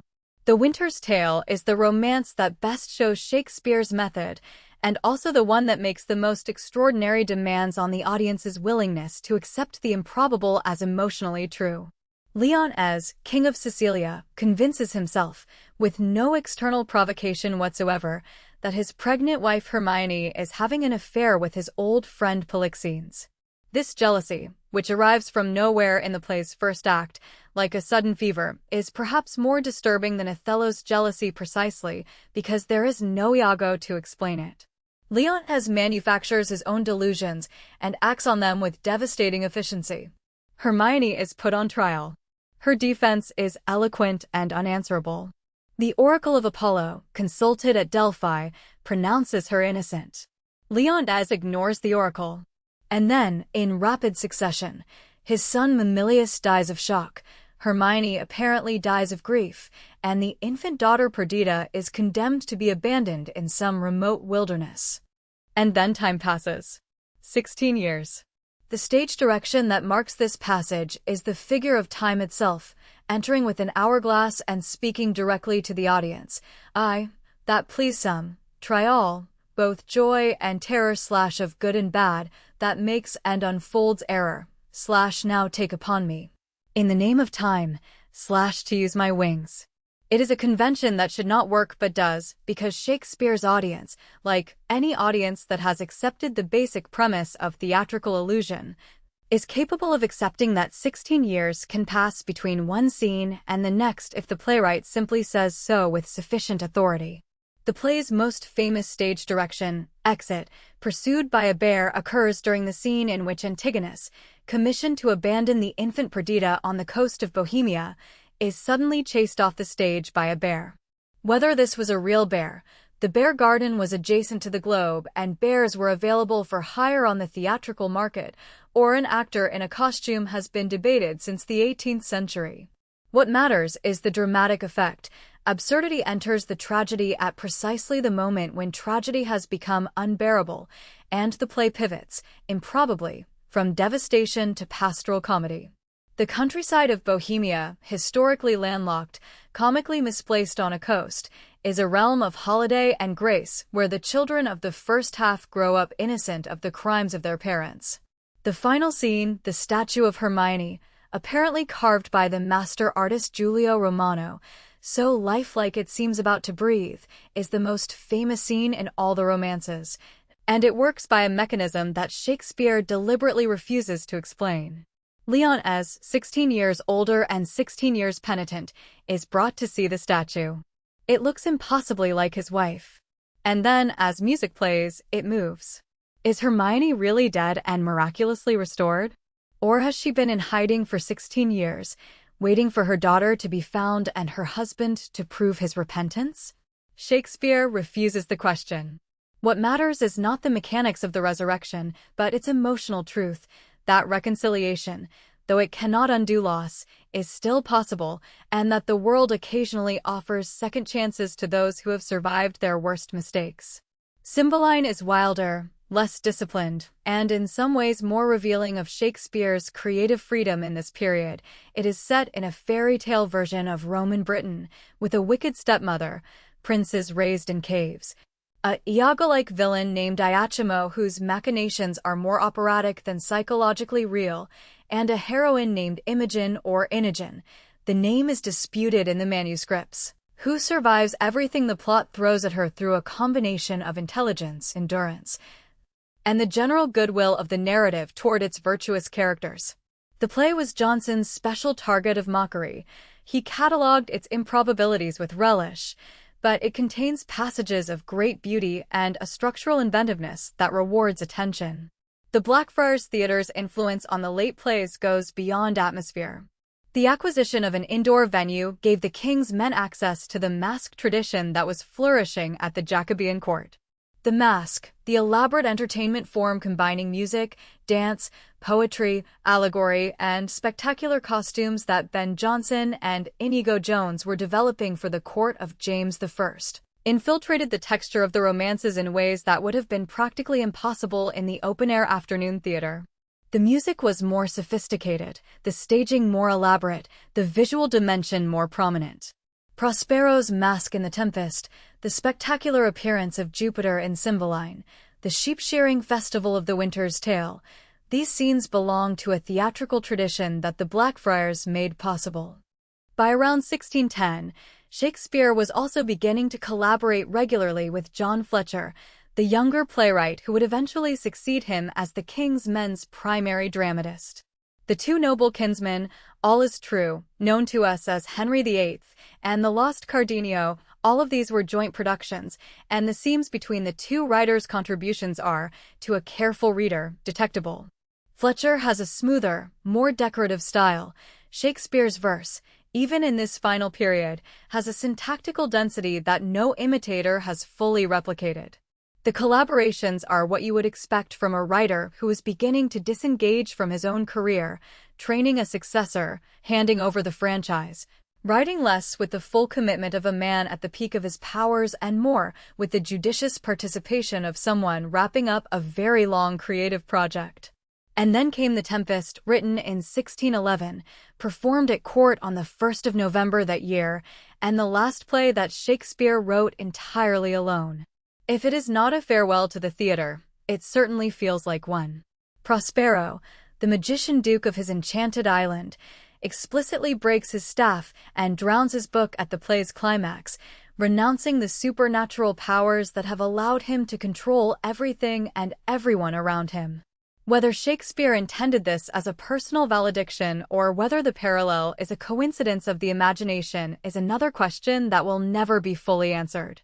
But the fact that a playwright wrote his last solo play about a man who gives up his creative power and asks to be released from his island is not something that any reader, from the earliest critics to the most recent, has been able to let pass without comment. In the winter of 1609, a fleet of 9 English ships set out from Plymouth carrying 500 colonists bound for Jamestown, Virginia. The flagship, the Sea Venture, carried the newly appointed governor of the Virginia colony, Sir Thomas Gates, and something else entirely, a company of men who would never reach their destination, and whose accidental detour into catastrophe would change the history of English literature. A hurricane struck the fleet in the North Atlantic. The Sea Venture took the worst of it, pounded for 3 days by seas so violent that the ship's timbers opened and water poured through the hull. The men worked the pumps without stopping. Gates himself bailed with his hat. When land was finally sighted on the 4th day, no one on board believed it was salvation. They believed it was death, because what appeared through the spume and the driving rain was a broken coastline of reefs and shouted rocks. But the rock was coral, the land beyond it was sheltered, and the 150 men and women who scrambled ashore that day found themselves on an island that was, by the standards of any reasonable shipwrecked mariner, something approaching paradise. The island was Bermuda, then known as the Isle of Devils, avoided by every sensible sailor because of its treacherous reefs and its reputation, sustained by no one who had actually been there, for supernatural malevolence. The survivors spent 10 months on it. They lived on wild hogs and sea birds. They built 2 pinnaces from Bermuda cedar and the timbers of their ship. They argued, plotted, and occasionally revolted. And then, in May 1610, they sailed on to Jamestown. Of the 150 who had come ashore, all but one survived the island. This was remarkable enough to attract attention in London, and 2 accounts were soon published. William Strachey's letter, circulated in manuscript form through the London literary world by 1610, and Sylvester Jourdain's pamphlet, A Discovery of the Bermudas, published the same year. Shakespeare read them.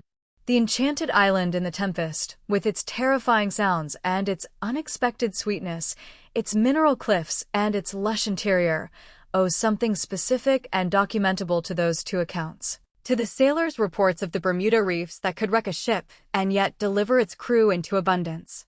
The play Shakespeare built around this source is his most compressed, most architectural, most consciously shaped work. It observes the classical unities of time, place, and action, something almost none of his other plays bother to do. It takes place on a single island, on a single afternoon, in a single day of reckoning. Prospero, a powerful sorcerer, has lived for 12 years on this island with his daughter Miranda and 2 strange companions, Ariel, a spirit of the air he has freed from imprisonment in a cloven pine and now holds in a kind of indentured service. And Caliban, the island's native inhabitant, whom he has enslaved and forced to labor. 12 years earlier, Prospero was the Duke of Milan, a man so absorbed in his library and his magical studies that he allowed his brother Antonio to seize actual power and then, with the complicity of Alonso, the King of Naples, to have Prospero and the infant Miranda put to sea in a rotting hulk and left to die. The play opens on the moment of Prospero's revenge. He raises a tempest to wreck the ship carrying Antonio and Alonso, drives them onto his island, and then orchestrates a series of collisions and reconciliations so intricate, so perfectly timed, that the whole thing feels less like a drama than a demonstration of what it means to control narrative itself. The interpretation is seductive and perhaps unavoidable. Prospero is Shakespeare. A man who has mastered the arts of illusion, who controls action from behind the scenes, who understands how to manipulate human emotion through carefully staged spectacle. This is the playwright in the guise of a sorcerer. The magician's island is the theater. The airy spirits who carry out his instructions are the actors. The audience is the court of Naples, moved and frightened and finally reconciled by experiences they did not understand and could not resist. And in the play's final act, when Prospero breaks his staff, buries it in the earth, and drowns his book, deeper than did ever plummet sound, the theatrical metaphor seems to crystallize into autobiography, the artist laying down his tools, returning to the ordinary world of Milan, retiring to the domestic reality of Stratford. The Tempest was the last play Shakespeare wrote entirely alone, and this coincidence is too perfect to ignore. If he planned it this way, it was an extraordinary act of artistic self-consciousness. If he didn't plan it, if The Tempest was simply what it was and retirement simply happened, then the coincidence has the quality of myth. But Prospero is a complicated character, and it is worth being honest about that. He is imperious, impatient, controlling in ways that go well beyond legitimate authority. He has enslaved Caliban. He has kept Ariel in service through a combination of obligation and threat. He has manipulated Miranda's emotional life with an expertise that borders on cruelty. He is a man who is right about everything and knows it, and who has spent 12 years alone with his certainty, which has not made him easier to be around. "I have done nothing but in care of thee," he tells Miranda, and he means it, and he is probably correct, and it is still a suffocating thing to say to a child. If this is Shakespeare's self-portrait, it is an honest one, a portrait of the artist as a man of extraordinary gifts and real human flaws, who has bent the world to his will and now, at the moment of his greatest power, chooses to put the power down. Caliban is one of the most written about characters in all of Shakespeare, and the reason is contained in a single speech that has become impossible to read innocently since the 20th century. "This island's mine," Caliban tells Prospero, "by Sycorax my mother, / which thou taxed from me." This is a colonial complaint, the indigenous inhabitant naming what has been done to him by the European who arrived on his shore and claimed sovereignty. Prospero counters with the argument that has been made by colonizers throughout history. Caliban is incapable of governing himself. He was taught language and clothing and decency. He repaid kindness with an attempt to violate Miranda. These arguments are not obviously false. But Caliban's counterargument is the one that has resonated. "You taught me language, and my profit on / is I know how to curse." He has been given the colonizer's tools and found in them only the capacity to articulate his own dispossession. This is not what Shakespeare consciously set out to write. The colonial project was too new in 1611 to have generated the complex guilt that would accrue to it over the following 3 centuries. And Shakespeare was not a political radical in the way that term now implies. But it is what the text makes available. Great writing creates meanings its author could not have foreseen, because it is precise about human situations that are not confined to any single historical moment. Ariel is the other pole of the play's moral imagination, pure spirit, pure service, always straining toward freedom. His songs are the most purely beautiful things in all of Shakespeare. "Full fathom 5 thy father lies, / of his bones are coral made, Slash, those are pearls that were his eyes. Slash, nothing of him that doth fade. Slash, but doth suffer a sea change. Slash, into something rich and strange. This song is addressed to Ferdinand, who believes his father drowned in the tempest and is being tricked by Ariel into hope or grief or some complicated state between the two. But the words have long since escaped the dramatic context that produced them. T.S. Eliot used them in The Waste Land. Sylvia Plath used them. The phrase sea change has passed so deeply into the language that most people who use it have no idea it came from Shakespeare. The song endures because it is about the most fundamental of human experiences, the transformation that suffering produces, the way loss changes us into something we could not have anticipated, rich and strange and no longer ourselves. In Act 4, Prospero dismisses a troupe of spirits he has conjured for the entertainment of Ferdinand and Miranda and speaks the speech that is perhaps the most compressed philosophical statement in all of the plays. Our revels now are ended, he begins. These are actors, slash, as I foretold you, were all spirits and slash are melted into air, into thin air. Then the theatrical metaphor expands outward until it swallows the world, and, like the baseless fabric of this vision, slash the cloud-capped towers, the gorgeous palaces, slash the solemn temples, the great globe itself, slash all which it inherit, shall dissolve slash and, like this insubstantial pageant faded, slash leave not a rack behind. We are such stuff slash as dreams are made on, and our little life slash is rounded with a sleep. The Globe Theatre becomes the great globe itself. The theatrical performance becomes all human history. The dissolution of the mask becomes the dissolution of everything. If Shakespeare ever wrote anything that feels like a final statement, about art, about impermanence, about what it means to have spent a life creating illusions, this is it. The epilogue of The Tempest is one of the most vulnerable moments in theatrical history.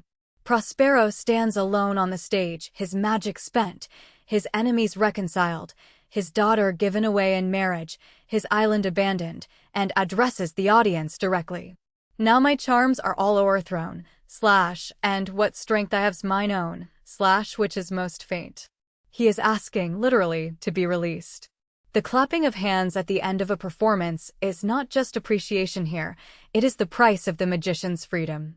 Without the audience's active participation, their breath, their hands, their willingness to complete the theatrical contract, the play is not over and Prospero is not free. It is an extraordinary inversion. The man who has controlled everything admitting he controls nothing without the people watching him. The theater has always required this, the suspension of disbelief that the audience provides, which is as necessary to the performance as any actor's skill. Shakespeare knew this as well as anyone who has ever worked in the theater, and in this final epilogue, he made it visible and plain. The Tempest was performed at court on November 1st, 1611, as part of the festivities surrounding the engagement of Princess Elizabeth. No one in that court audience can have known they were watching the last solo work of the most extraordinary dramatic imagination in the English language. The play has been performed somewhere in the world in virtually every year since. It has attracted productions of extraordinary range and beauty and strangeness. Derek Jarman's 1979 film, Jonathan Miller's 1970 television version with a black Caliban played by Norman Beaton, Peter Brook's legendary production, the Am Césaire adaptation on Tempête that rewrote the play from Caliban's perspective. The play keeps generating new possibilities because it was built with a structural openness that is not accidental. Shakespeare did not resolve the question of who is right on Prospero's island. He staged it precisely and honestly and left the audience to wrestle with it. Shakespeare retired to Stratford, and what he found there, what he built there, and what he left behind there was not what you would expect from the man who had written the most extraordinary body of work in the English language.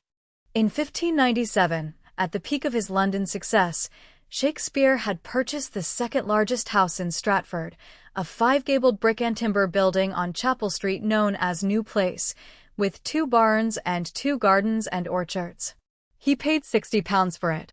The purchase tells you something essential about his intentions. He was not planning to stay in London. He was planning to come back.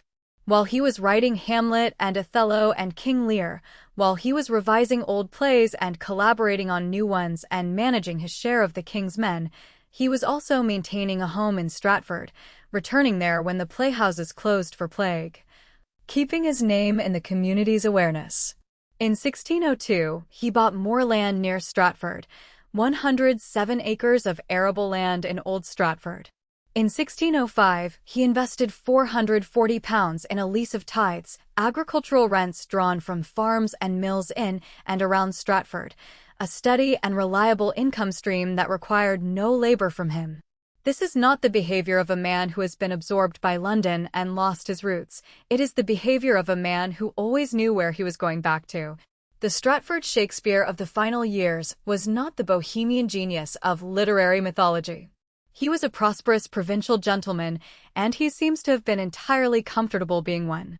He pursued a lawsuit in 1608 over a debt of 35 shillings owed to him by a fellow Stratfordian named John Addenbrooke. 35 shillings is not a large sum, and the fact that Shakespeare bothered to take it to court tells you something about the orderliness and the vigilance of his business mind, about a man who kept close track of his accounts and didn't let debts slide because they were small. He was, in other words, exactly what his father John Shakespeare had been, or had tried to be before his troubles, a man of business, a man of property, a citizen of his community. The artistic career in London was remarkable and was perhaps known to be remarkable, but it had been, among other things, a means to an end, and the end was New Place. What Shakespeare did with his days in Stratford is one of those questions for which there is genuinely no satisfying answer. He continued to write. The collaborations with John Fletcher were produced in London in 1612 and 1613. He may have traveled to London periodically. There are records suggesting he was there in November 1614. He seems to have been a man of local consequence. In 1614, a local alderman named Thomas Green, who was staying at New Place, recorded that he had consulted Shakespeare about a proposed enclosure of common land near Stratford. But there is no evidence of the kind of sustained intellectual and creative activity that had characterized the London years. There are no letters. There are no books recorded in his possession. There is no portrait made in these years by anyone who knew him. What the retirement looked like from the inside, whether it felt like peace or like imprisonment, whether the quiet of Stratford was a relief after the intensity of the theatrical world or a kind of slow suffocation, is information we simply do not have. His elder daughter Susanna had married Dr. John Hall in 1607.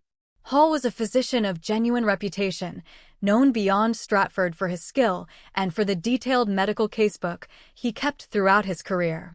He was literate, capable, serious. Susanna appears to have shared some of her father's qualities. In 1613, she sued a man in the ecclesiastical court for defamation, having been accused of adultery, and won the case. This suggests someone who knew how to navigate a legal system and was not intimidated by the process. Shakespeare's relationship with Susanna in his final years is as close as we can get to warmth in the surviving record. The will he made trusted her above everyone else. The younger daughter, Judith, had a more troubled life. In February 1616, at the age of 31, she married Thomas Quiney, a vintner who ran a shop on the High Street in Stratford. They married during Lent without obtaining the necessary ecclesiastical license, which was a minor but symbolically inauspicious beginning. Within weeks, the situation became considerably worse. It emerged that Quiney had gotten another woman pregnant. The woman, Margaret Wheeler, died in childbirth. Her baby died too. Quiney appeared before the church court, confessed to carnal copulation, and was given a relatively light penance. Shakespeare altered his will in the aftermath, structuring Judith's inheritance so that Quiney could not touch it directly unless he settled equivalent lands on her within 3 years. This is the last evidence we have of Shakespeare actively managing his affairs, and it has the quality of a man who was worried about his daughter and determined to protect her even from beyond the grave. The will is dated March 25, 1616. Shakespeare was 52 years old. The document runs to 3 pages and is a careful, professionally drafted piece of legal work. To Susanna and John Hall went most of his property, including New Place. To Judith went £300 and the cottage in Rowington. To his sister Joan Hart went £20 and the use of the family's Henley Street house. To the poor of Stratford went £10. To his colleagues John Hemmings, Richard Burbage, and Henry Condell he left 26 shillings and 8 pence each, enough to buy a mourning ring, the customary memorial gift. And to his wife Anne, in what has been the most discussed bequest in literary history, he left my second best bed with the furniture. Nothing else. Her name appears only in this single interlinear edition, written above the main text of the will as though added as an afterthought. Whether this represents affection, indifference, or some complicated private communication between two people who had lived apart for most of their adult lives and understood each other in ways that no surviving document records, we cannot know. On April 23, 1616, William Shakespeare died at New Place. He was 52 years old, which was not particularly young for the period, but was not old either. A vicar named John Ward, writing in his diary some 50 years after the fact, noted that Shakespeare had died of a fever contracted after a merry meeting with Ben Jonson and Michael Drayton, during which he had drunk too hard. Ward was not present, had not spoken to anyone who was present, and was recording what was by then a piece of local legend. The story may be true, it may be embroidered, it may be entirely invented. But it has the quality of something people wanted to be true, the great writer dying in convivial company, surrounded by fellow artists, in his own house, in his own town, at a dinner table rather than in a hospital ward or on a battlefield. 2 days later, he was buried in the chancel of Holy Trinity Church. The chancel burial was a mark of status. He held a tithe share in the church, which entitled him to it. Above the grave was cut the doggerel verse that is probably the most undistinguished thing connected with Shakespeare's name. Good friend, for I's sake forbear / to dig the DVSD enclosed here. Its purpose was practical. It was a warning against the charnel house, the common practice of digging up bones to make room for new burials. But the image of the author of Hamlet composing a doggerel couplet about his own grave retains a certain wry appropriateness. He was always practical. He always knew what he needed. On the north wall of Holy Trinity, a painted stone bust shows a prosperous, round-faced, serious man with pen and paper, staring forward with the expression of someone who has been asked to hold very still and would prefer to be doing something else. It is not the face we want. We want the romantic poet, the anguished genius, the furrowed philosopher of Droeshout's engraving in the first folio. The bust gives us something more mundane and possibly more accurate, a man of business, a man of property, a man who wrote the greatest plays in the English language and also kept detailed track of outstanding debts of 35 shillings. His wife and died in 1623, 7 years after him. His daughter Susanna died in 1649. His daughter Judith lived until 1662, outlasting nearly everyone who had known her father. Susanna's daughter Elizabeth Hall, Shakespeare's only grandchild to survive infancy, died in 1670 without children. The Shakespeare line ended there, in a Northamptonshire manor house, with a woman who may have heard stories of her grandfather, but carried no living memory of the plays. Shakespeare was dead, and his plays were scattered across the city, in the memories of the actors who had performed them, in the printing shops where unauthorized versions had appeared, in the private hands of those who had kept prompt copies. And if nothing had been done, most of them would have been lost forever. The problem was not simple inattention or indifference. In Shakespeare's own lifetime, only about half of his plays had been printed, and the printed versions ranged from the carefully prepared to the frankly disastrous. The quarto system, the practice of publishing individual plays in small, cheap pamphlets, had produced texts of wildly varying reliability. Some quartos are excellent. The 1600 quarto of Much Ado About Nothing is clean and well edited and appears to derive from a manuscript close to what Shakespeare actually wrote. Others are what scholars call bad quartos, texts so garbled, so full of misremembered lines and scrambled speeches, that they appear to be reconstructions from memory. Perhaps by actors who had performed the plays and were doing their best to recall dialogue they had never fully memorized, or perhaps by shorthand writers in the playhouse trying to take down the words as they were spoken. The first quarto of Hamlet, published in 1603, is one of these. The most famous speech in the English language begins to be or not to be. There's the point. The actor playing Polonius is called Carambus. Whole speeches are relocated or simply absent. It is a fascinating document, but it is not Hamlet. The reason plays were not routinely and carefully published is that they were commercial assets. A play script belonged to the playing company, not to the playwright. It was a proprietary piece of intellectual property in the sense that mattered practically, if not legally. Publishing a play meant giving any other company the ability to perform it without payment. The default was therefore to keep scripts in manuscript, to circulate them only within the company, and to publish only when the commercial calculation shifted, when a pirated version was already in circulation and a good text might crowd it out, or when the company needed immediate cash. This pragmatic indifference to posterity is the reason the first century and a half of English drama is so poorly preserved. A great many plays from Shakespeare's period, not bad plays, not marginal entertainments, but significant works by significant writers, survive only in single manuscript copies or corrupt printings, if they survive at all. By 1619, the situation had become acute enough to provoke a response. The publisher William Jaggard, perhaps sensing that Shakespeare's posthumous reputation was growing and that there was money to be made from it, printed a collection of 10 plays in quarto format, some of them well edited, some of them pirated or reprinted from bad texts, and all of them without any authorization from the king's men or the Shakespeare estate. The collection was not advertised as a collection. The title pages were individual, some of them falsely dated to seem like earlier legitimate publications. It was a fairly brazen piece of commercial opportunism, and it may well have been what alarmed John Hemmings and Henry Condell into action. Hemmings and Condell were the last surviving senior sharers in the King's Men who had worked closely with Shakespeare throughout his career. Hemmings had been with the company since its founding, Condell since at least 1598. They had acted alongside Shakespeare, managed the business alongside Shakespeare, sat in the sharers' meetings, read the scripts, argued about the casting. If anyone alive in 1621 or 1622 understood Shakespeare's work from the inside, it was these two men.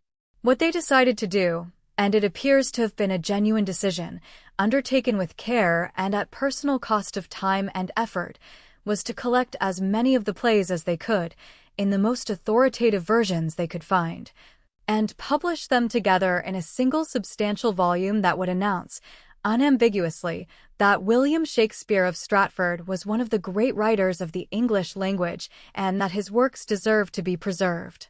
The first folio, Mr. William Shakespeare's Comedies, Histories, and Tragedies, published according to the true original copies, was printed in 1623, 7 years after Shakespeare's death, by William Jaggard, now working with authorization. Having made his peace with the estate, and his son Isaac Jaggard, and published by Edward Blunt. It is a large, handsome book, divided into 3 sections, the comedies, the histories, and the tragedies.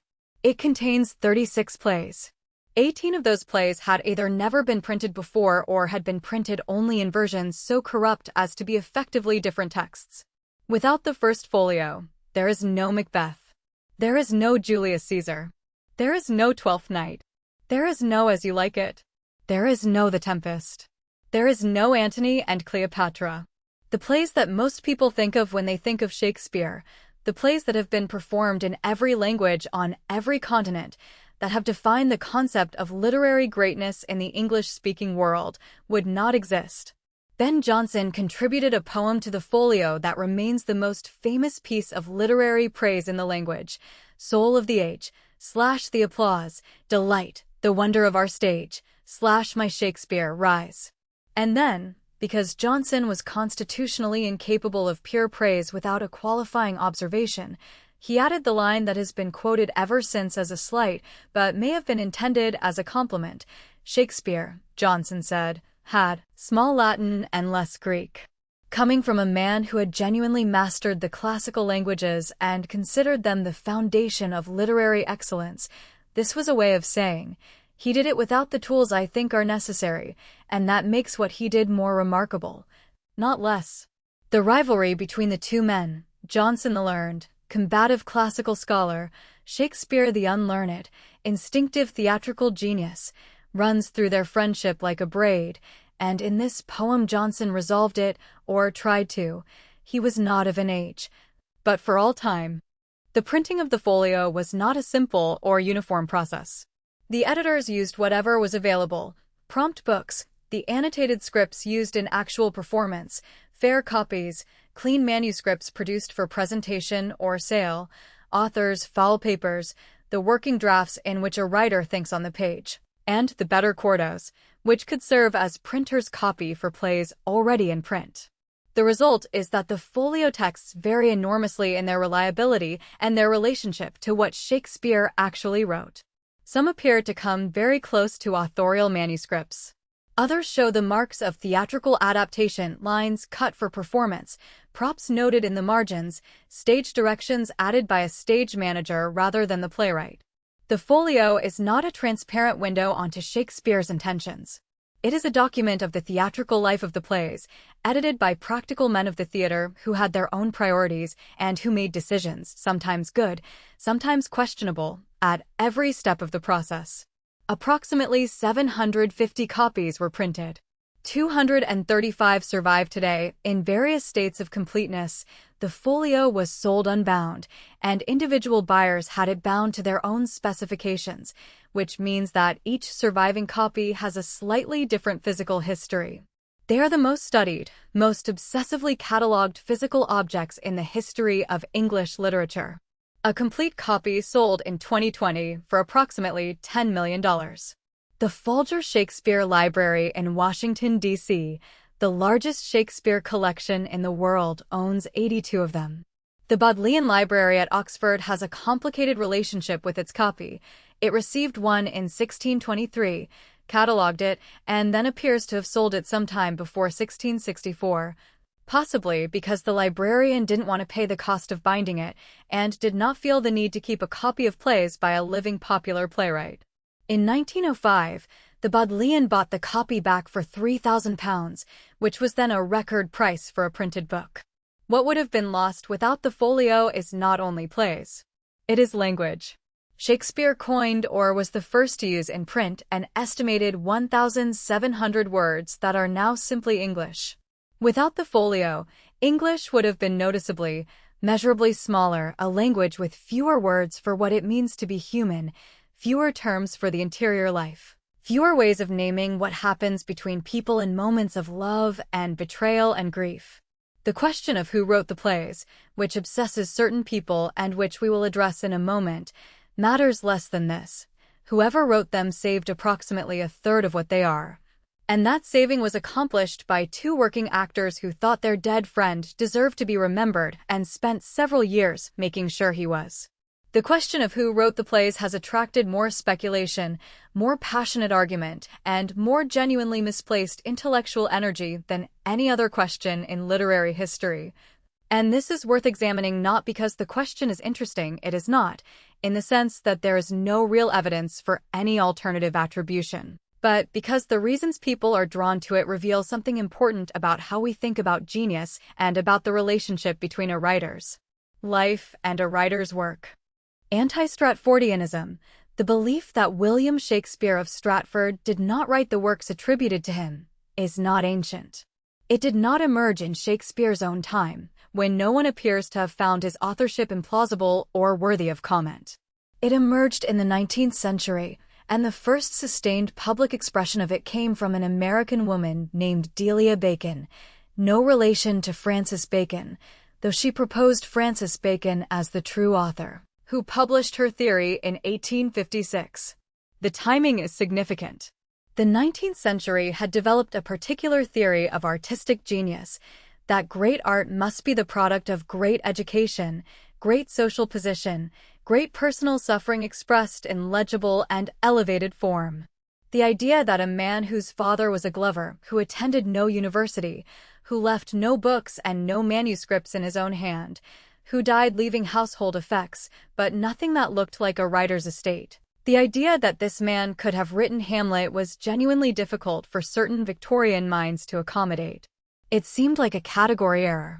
Francis Bacon was the first serious candidate.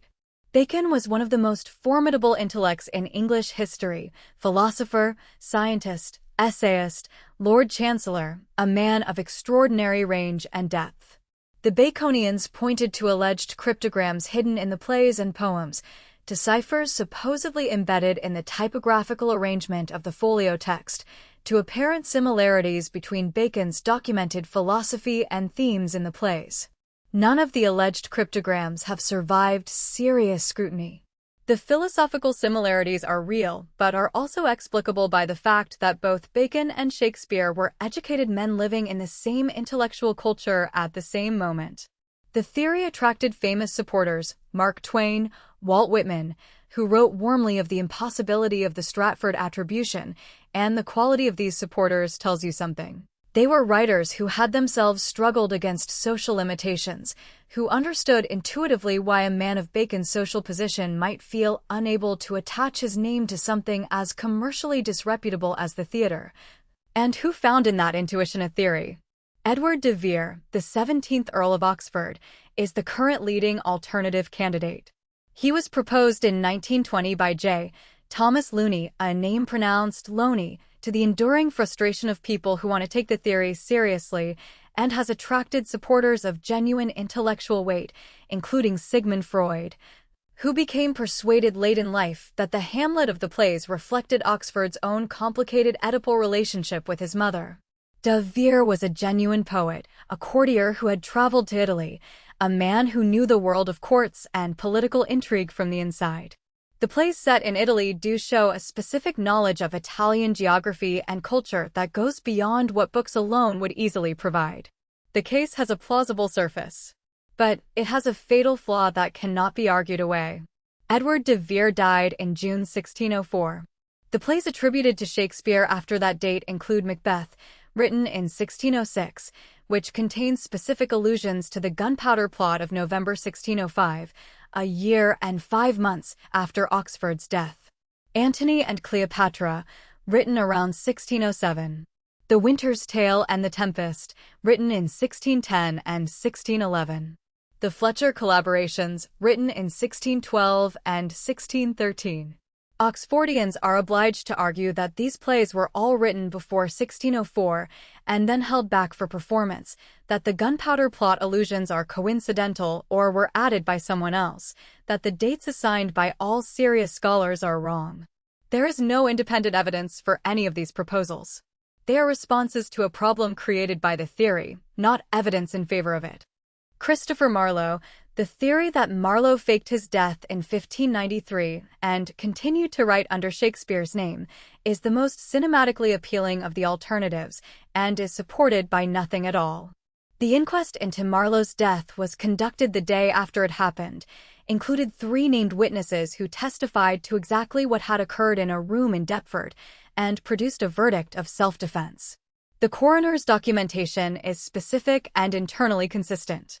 For Marlowe to have faked his death, he would have needed the active complicity of the coroner and all 3 witnesses, and to have then maintained an absolute silence about his continued existence for 30 years while continuing to produce work of extraordinary quality, all without one letter, one boast, one deathbed confession, one document of any kind breaking the conspiracy. This is possible in the technical sense that it cannot be absolutely disproved, but it is not possible in any sense that should move a rational person. The reason people want Shakespeare to be someone else is worth understanding rather than simply dismissing, because the impulse reveals something real about the relationship between art and biography. We want artists to be legible. We want the work to make sense as the product of a life we can trace and understand.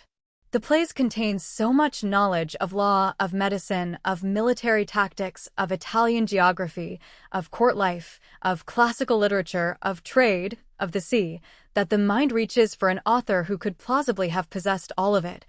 And a grammar school education in a provincial Midlands town does not, at first glance, seem to be sufficient. But this reach tells us more about our assumptions than about Shakespeare. The grammar schools of Elizabethan England were rigorous institutions where boys were steeped in Latin literature and classical rhetoric. London in the 1590s was a city of immense cultural ferment where a curious, attentive man could absorb an enormous range of information simply by being present and paying attention. The legal knowledge in the plays is accurate, but it is the kind of accuracy that comes from years of dealing with lawyers in property transactions, not from legal training. The Italian geography is sometimes wrong in ways that are consistent with reading about Italy rather than visiting it. The plays betray a deep familiarity with Warwickshire, the plants, the dialect forms, the specific texture of Midlands provincial life that no aristocrat writing under a pseudonym would have been likely to produce. And the documentary evidence, such as it is, consistently points to Stratford. Shakespeare's name appears on the published texts throughout his career. It appears in the records of the theatrical company.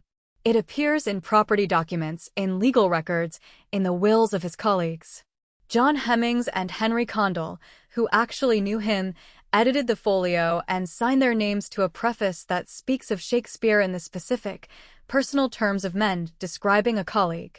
Every anti-Stratfordian theory requires us to posit a conspiracy of silence maintained by dozens of people over decades: actors, printers, publishers, legal clerks, civic officials in Stratford, without one of them, in any letter or diary or deathbed confession, breaking it. Not one serious academic Shakespeare scholar, among the many who have spent their careers examining the evidence in primary sources, supports any alternative attribution. The authorship question is settled in the same sense that most historical questions are settled, not by mathematical proof, but by the overwhelming weight of evidence pointing in one direction and nothing credible pointing in any other. The question is ultimately a distraction from what matters, not who wrote the plays, but what the plays have meant and what they continue to mean and why they will not stop meaning it. Shakespeare is estimated to have invented or was the first to use in print approximately 1,700 English words, and among them are some of the most ordinary furniture of the language. Bedroom appears for the first time in A Midsummer Night's Dream. Lonely in Coriolanus. Generous in Othello.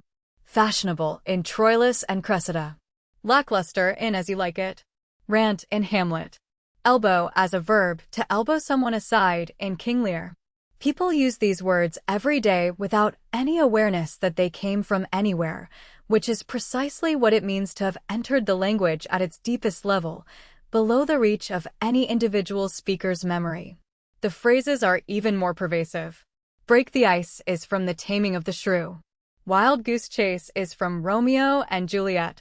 Heart of Gold is from Henry V. Foregone Conclusion is from Othello. Into Thin Air is from The Tempest. Good Riddance is from Troilus and Cressida.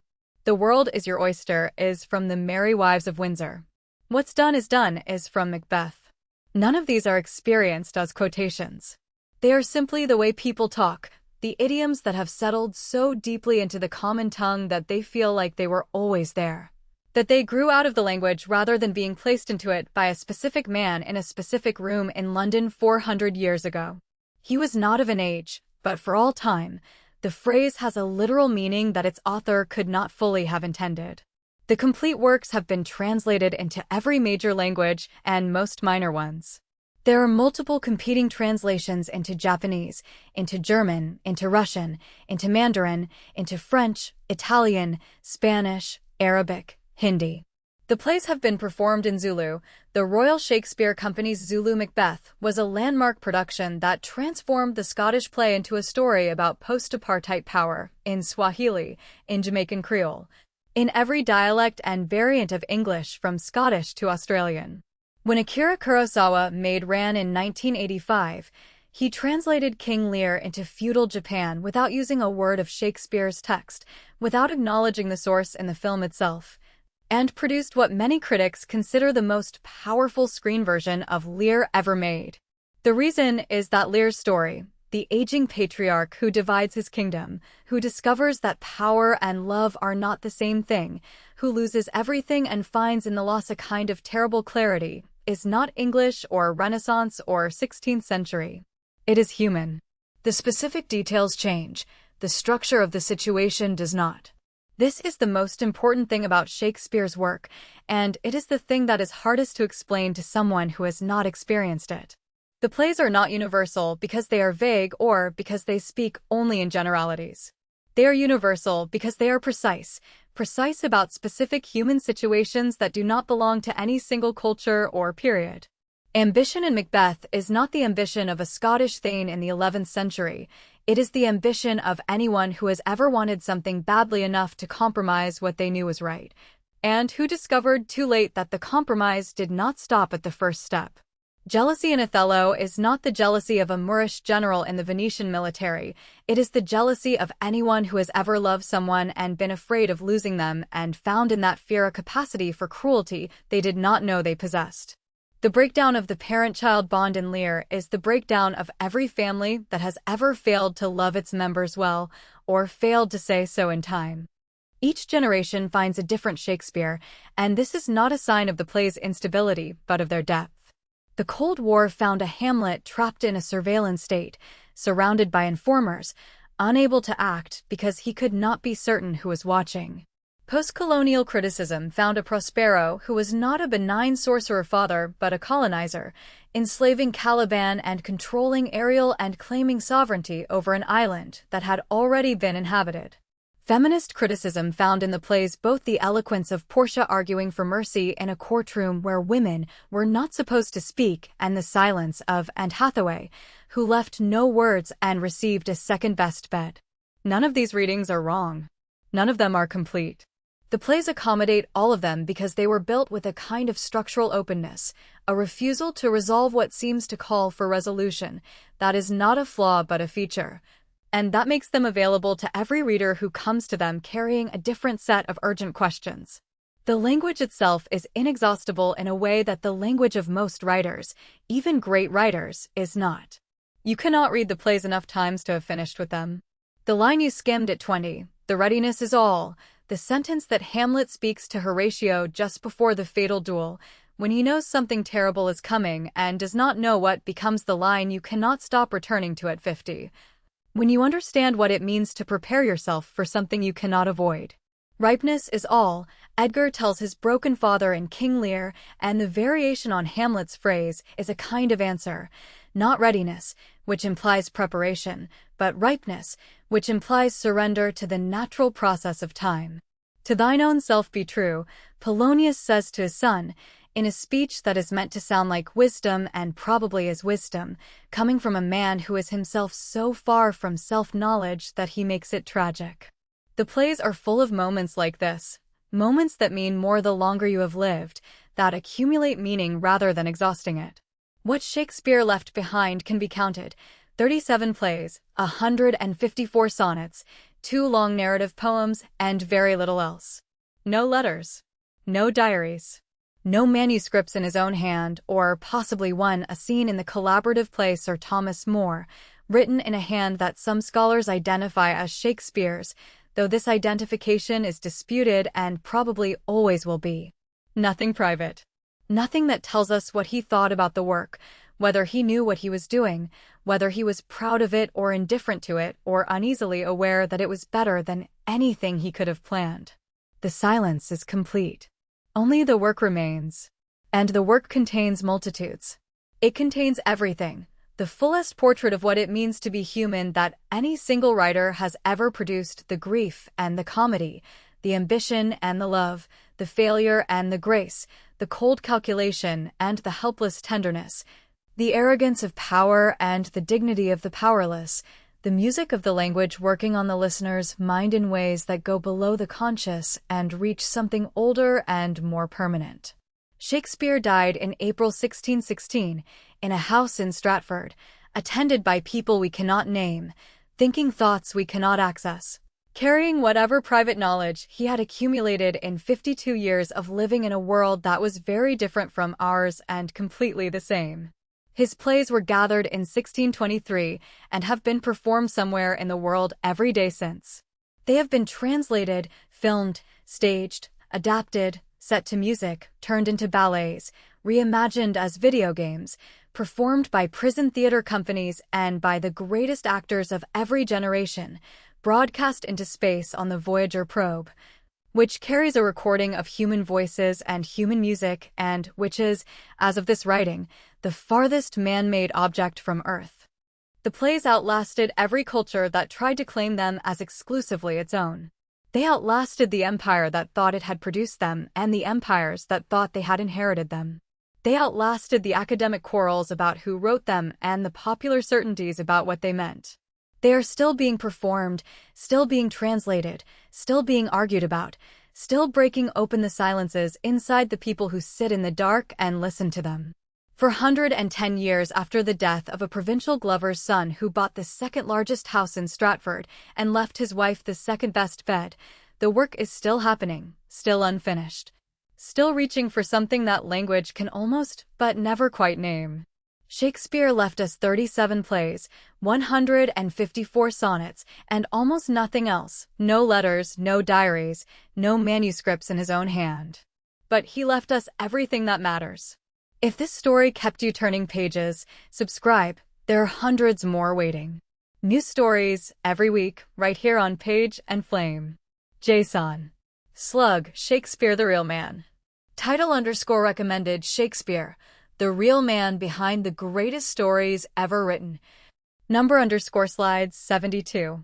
Style_suffix, literary. Voice_name, NUSA.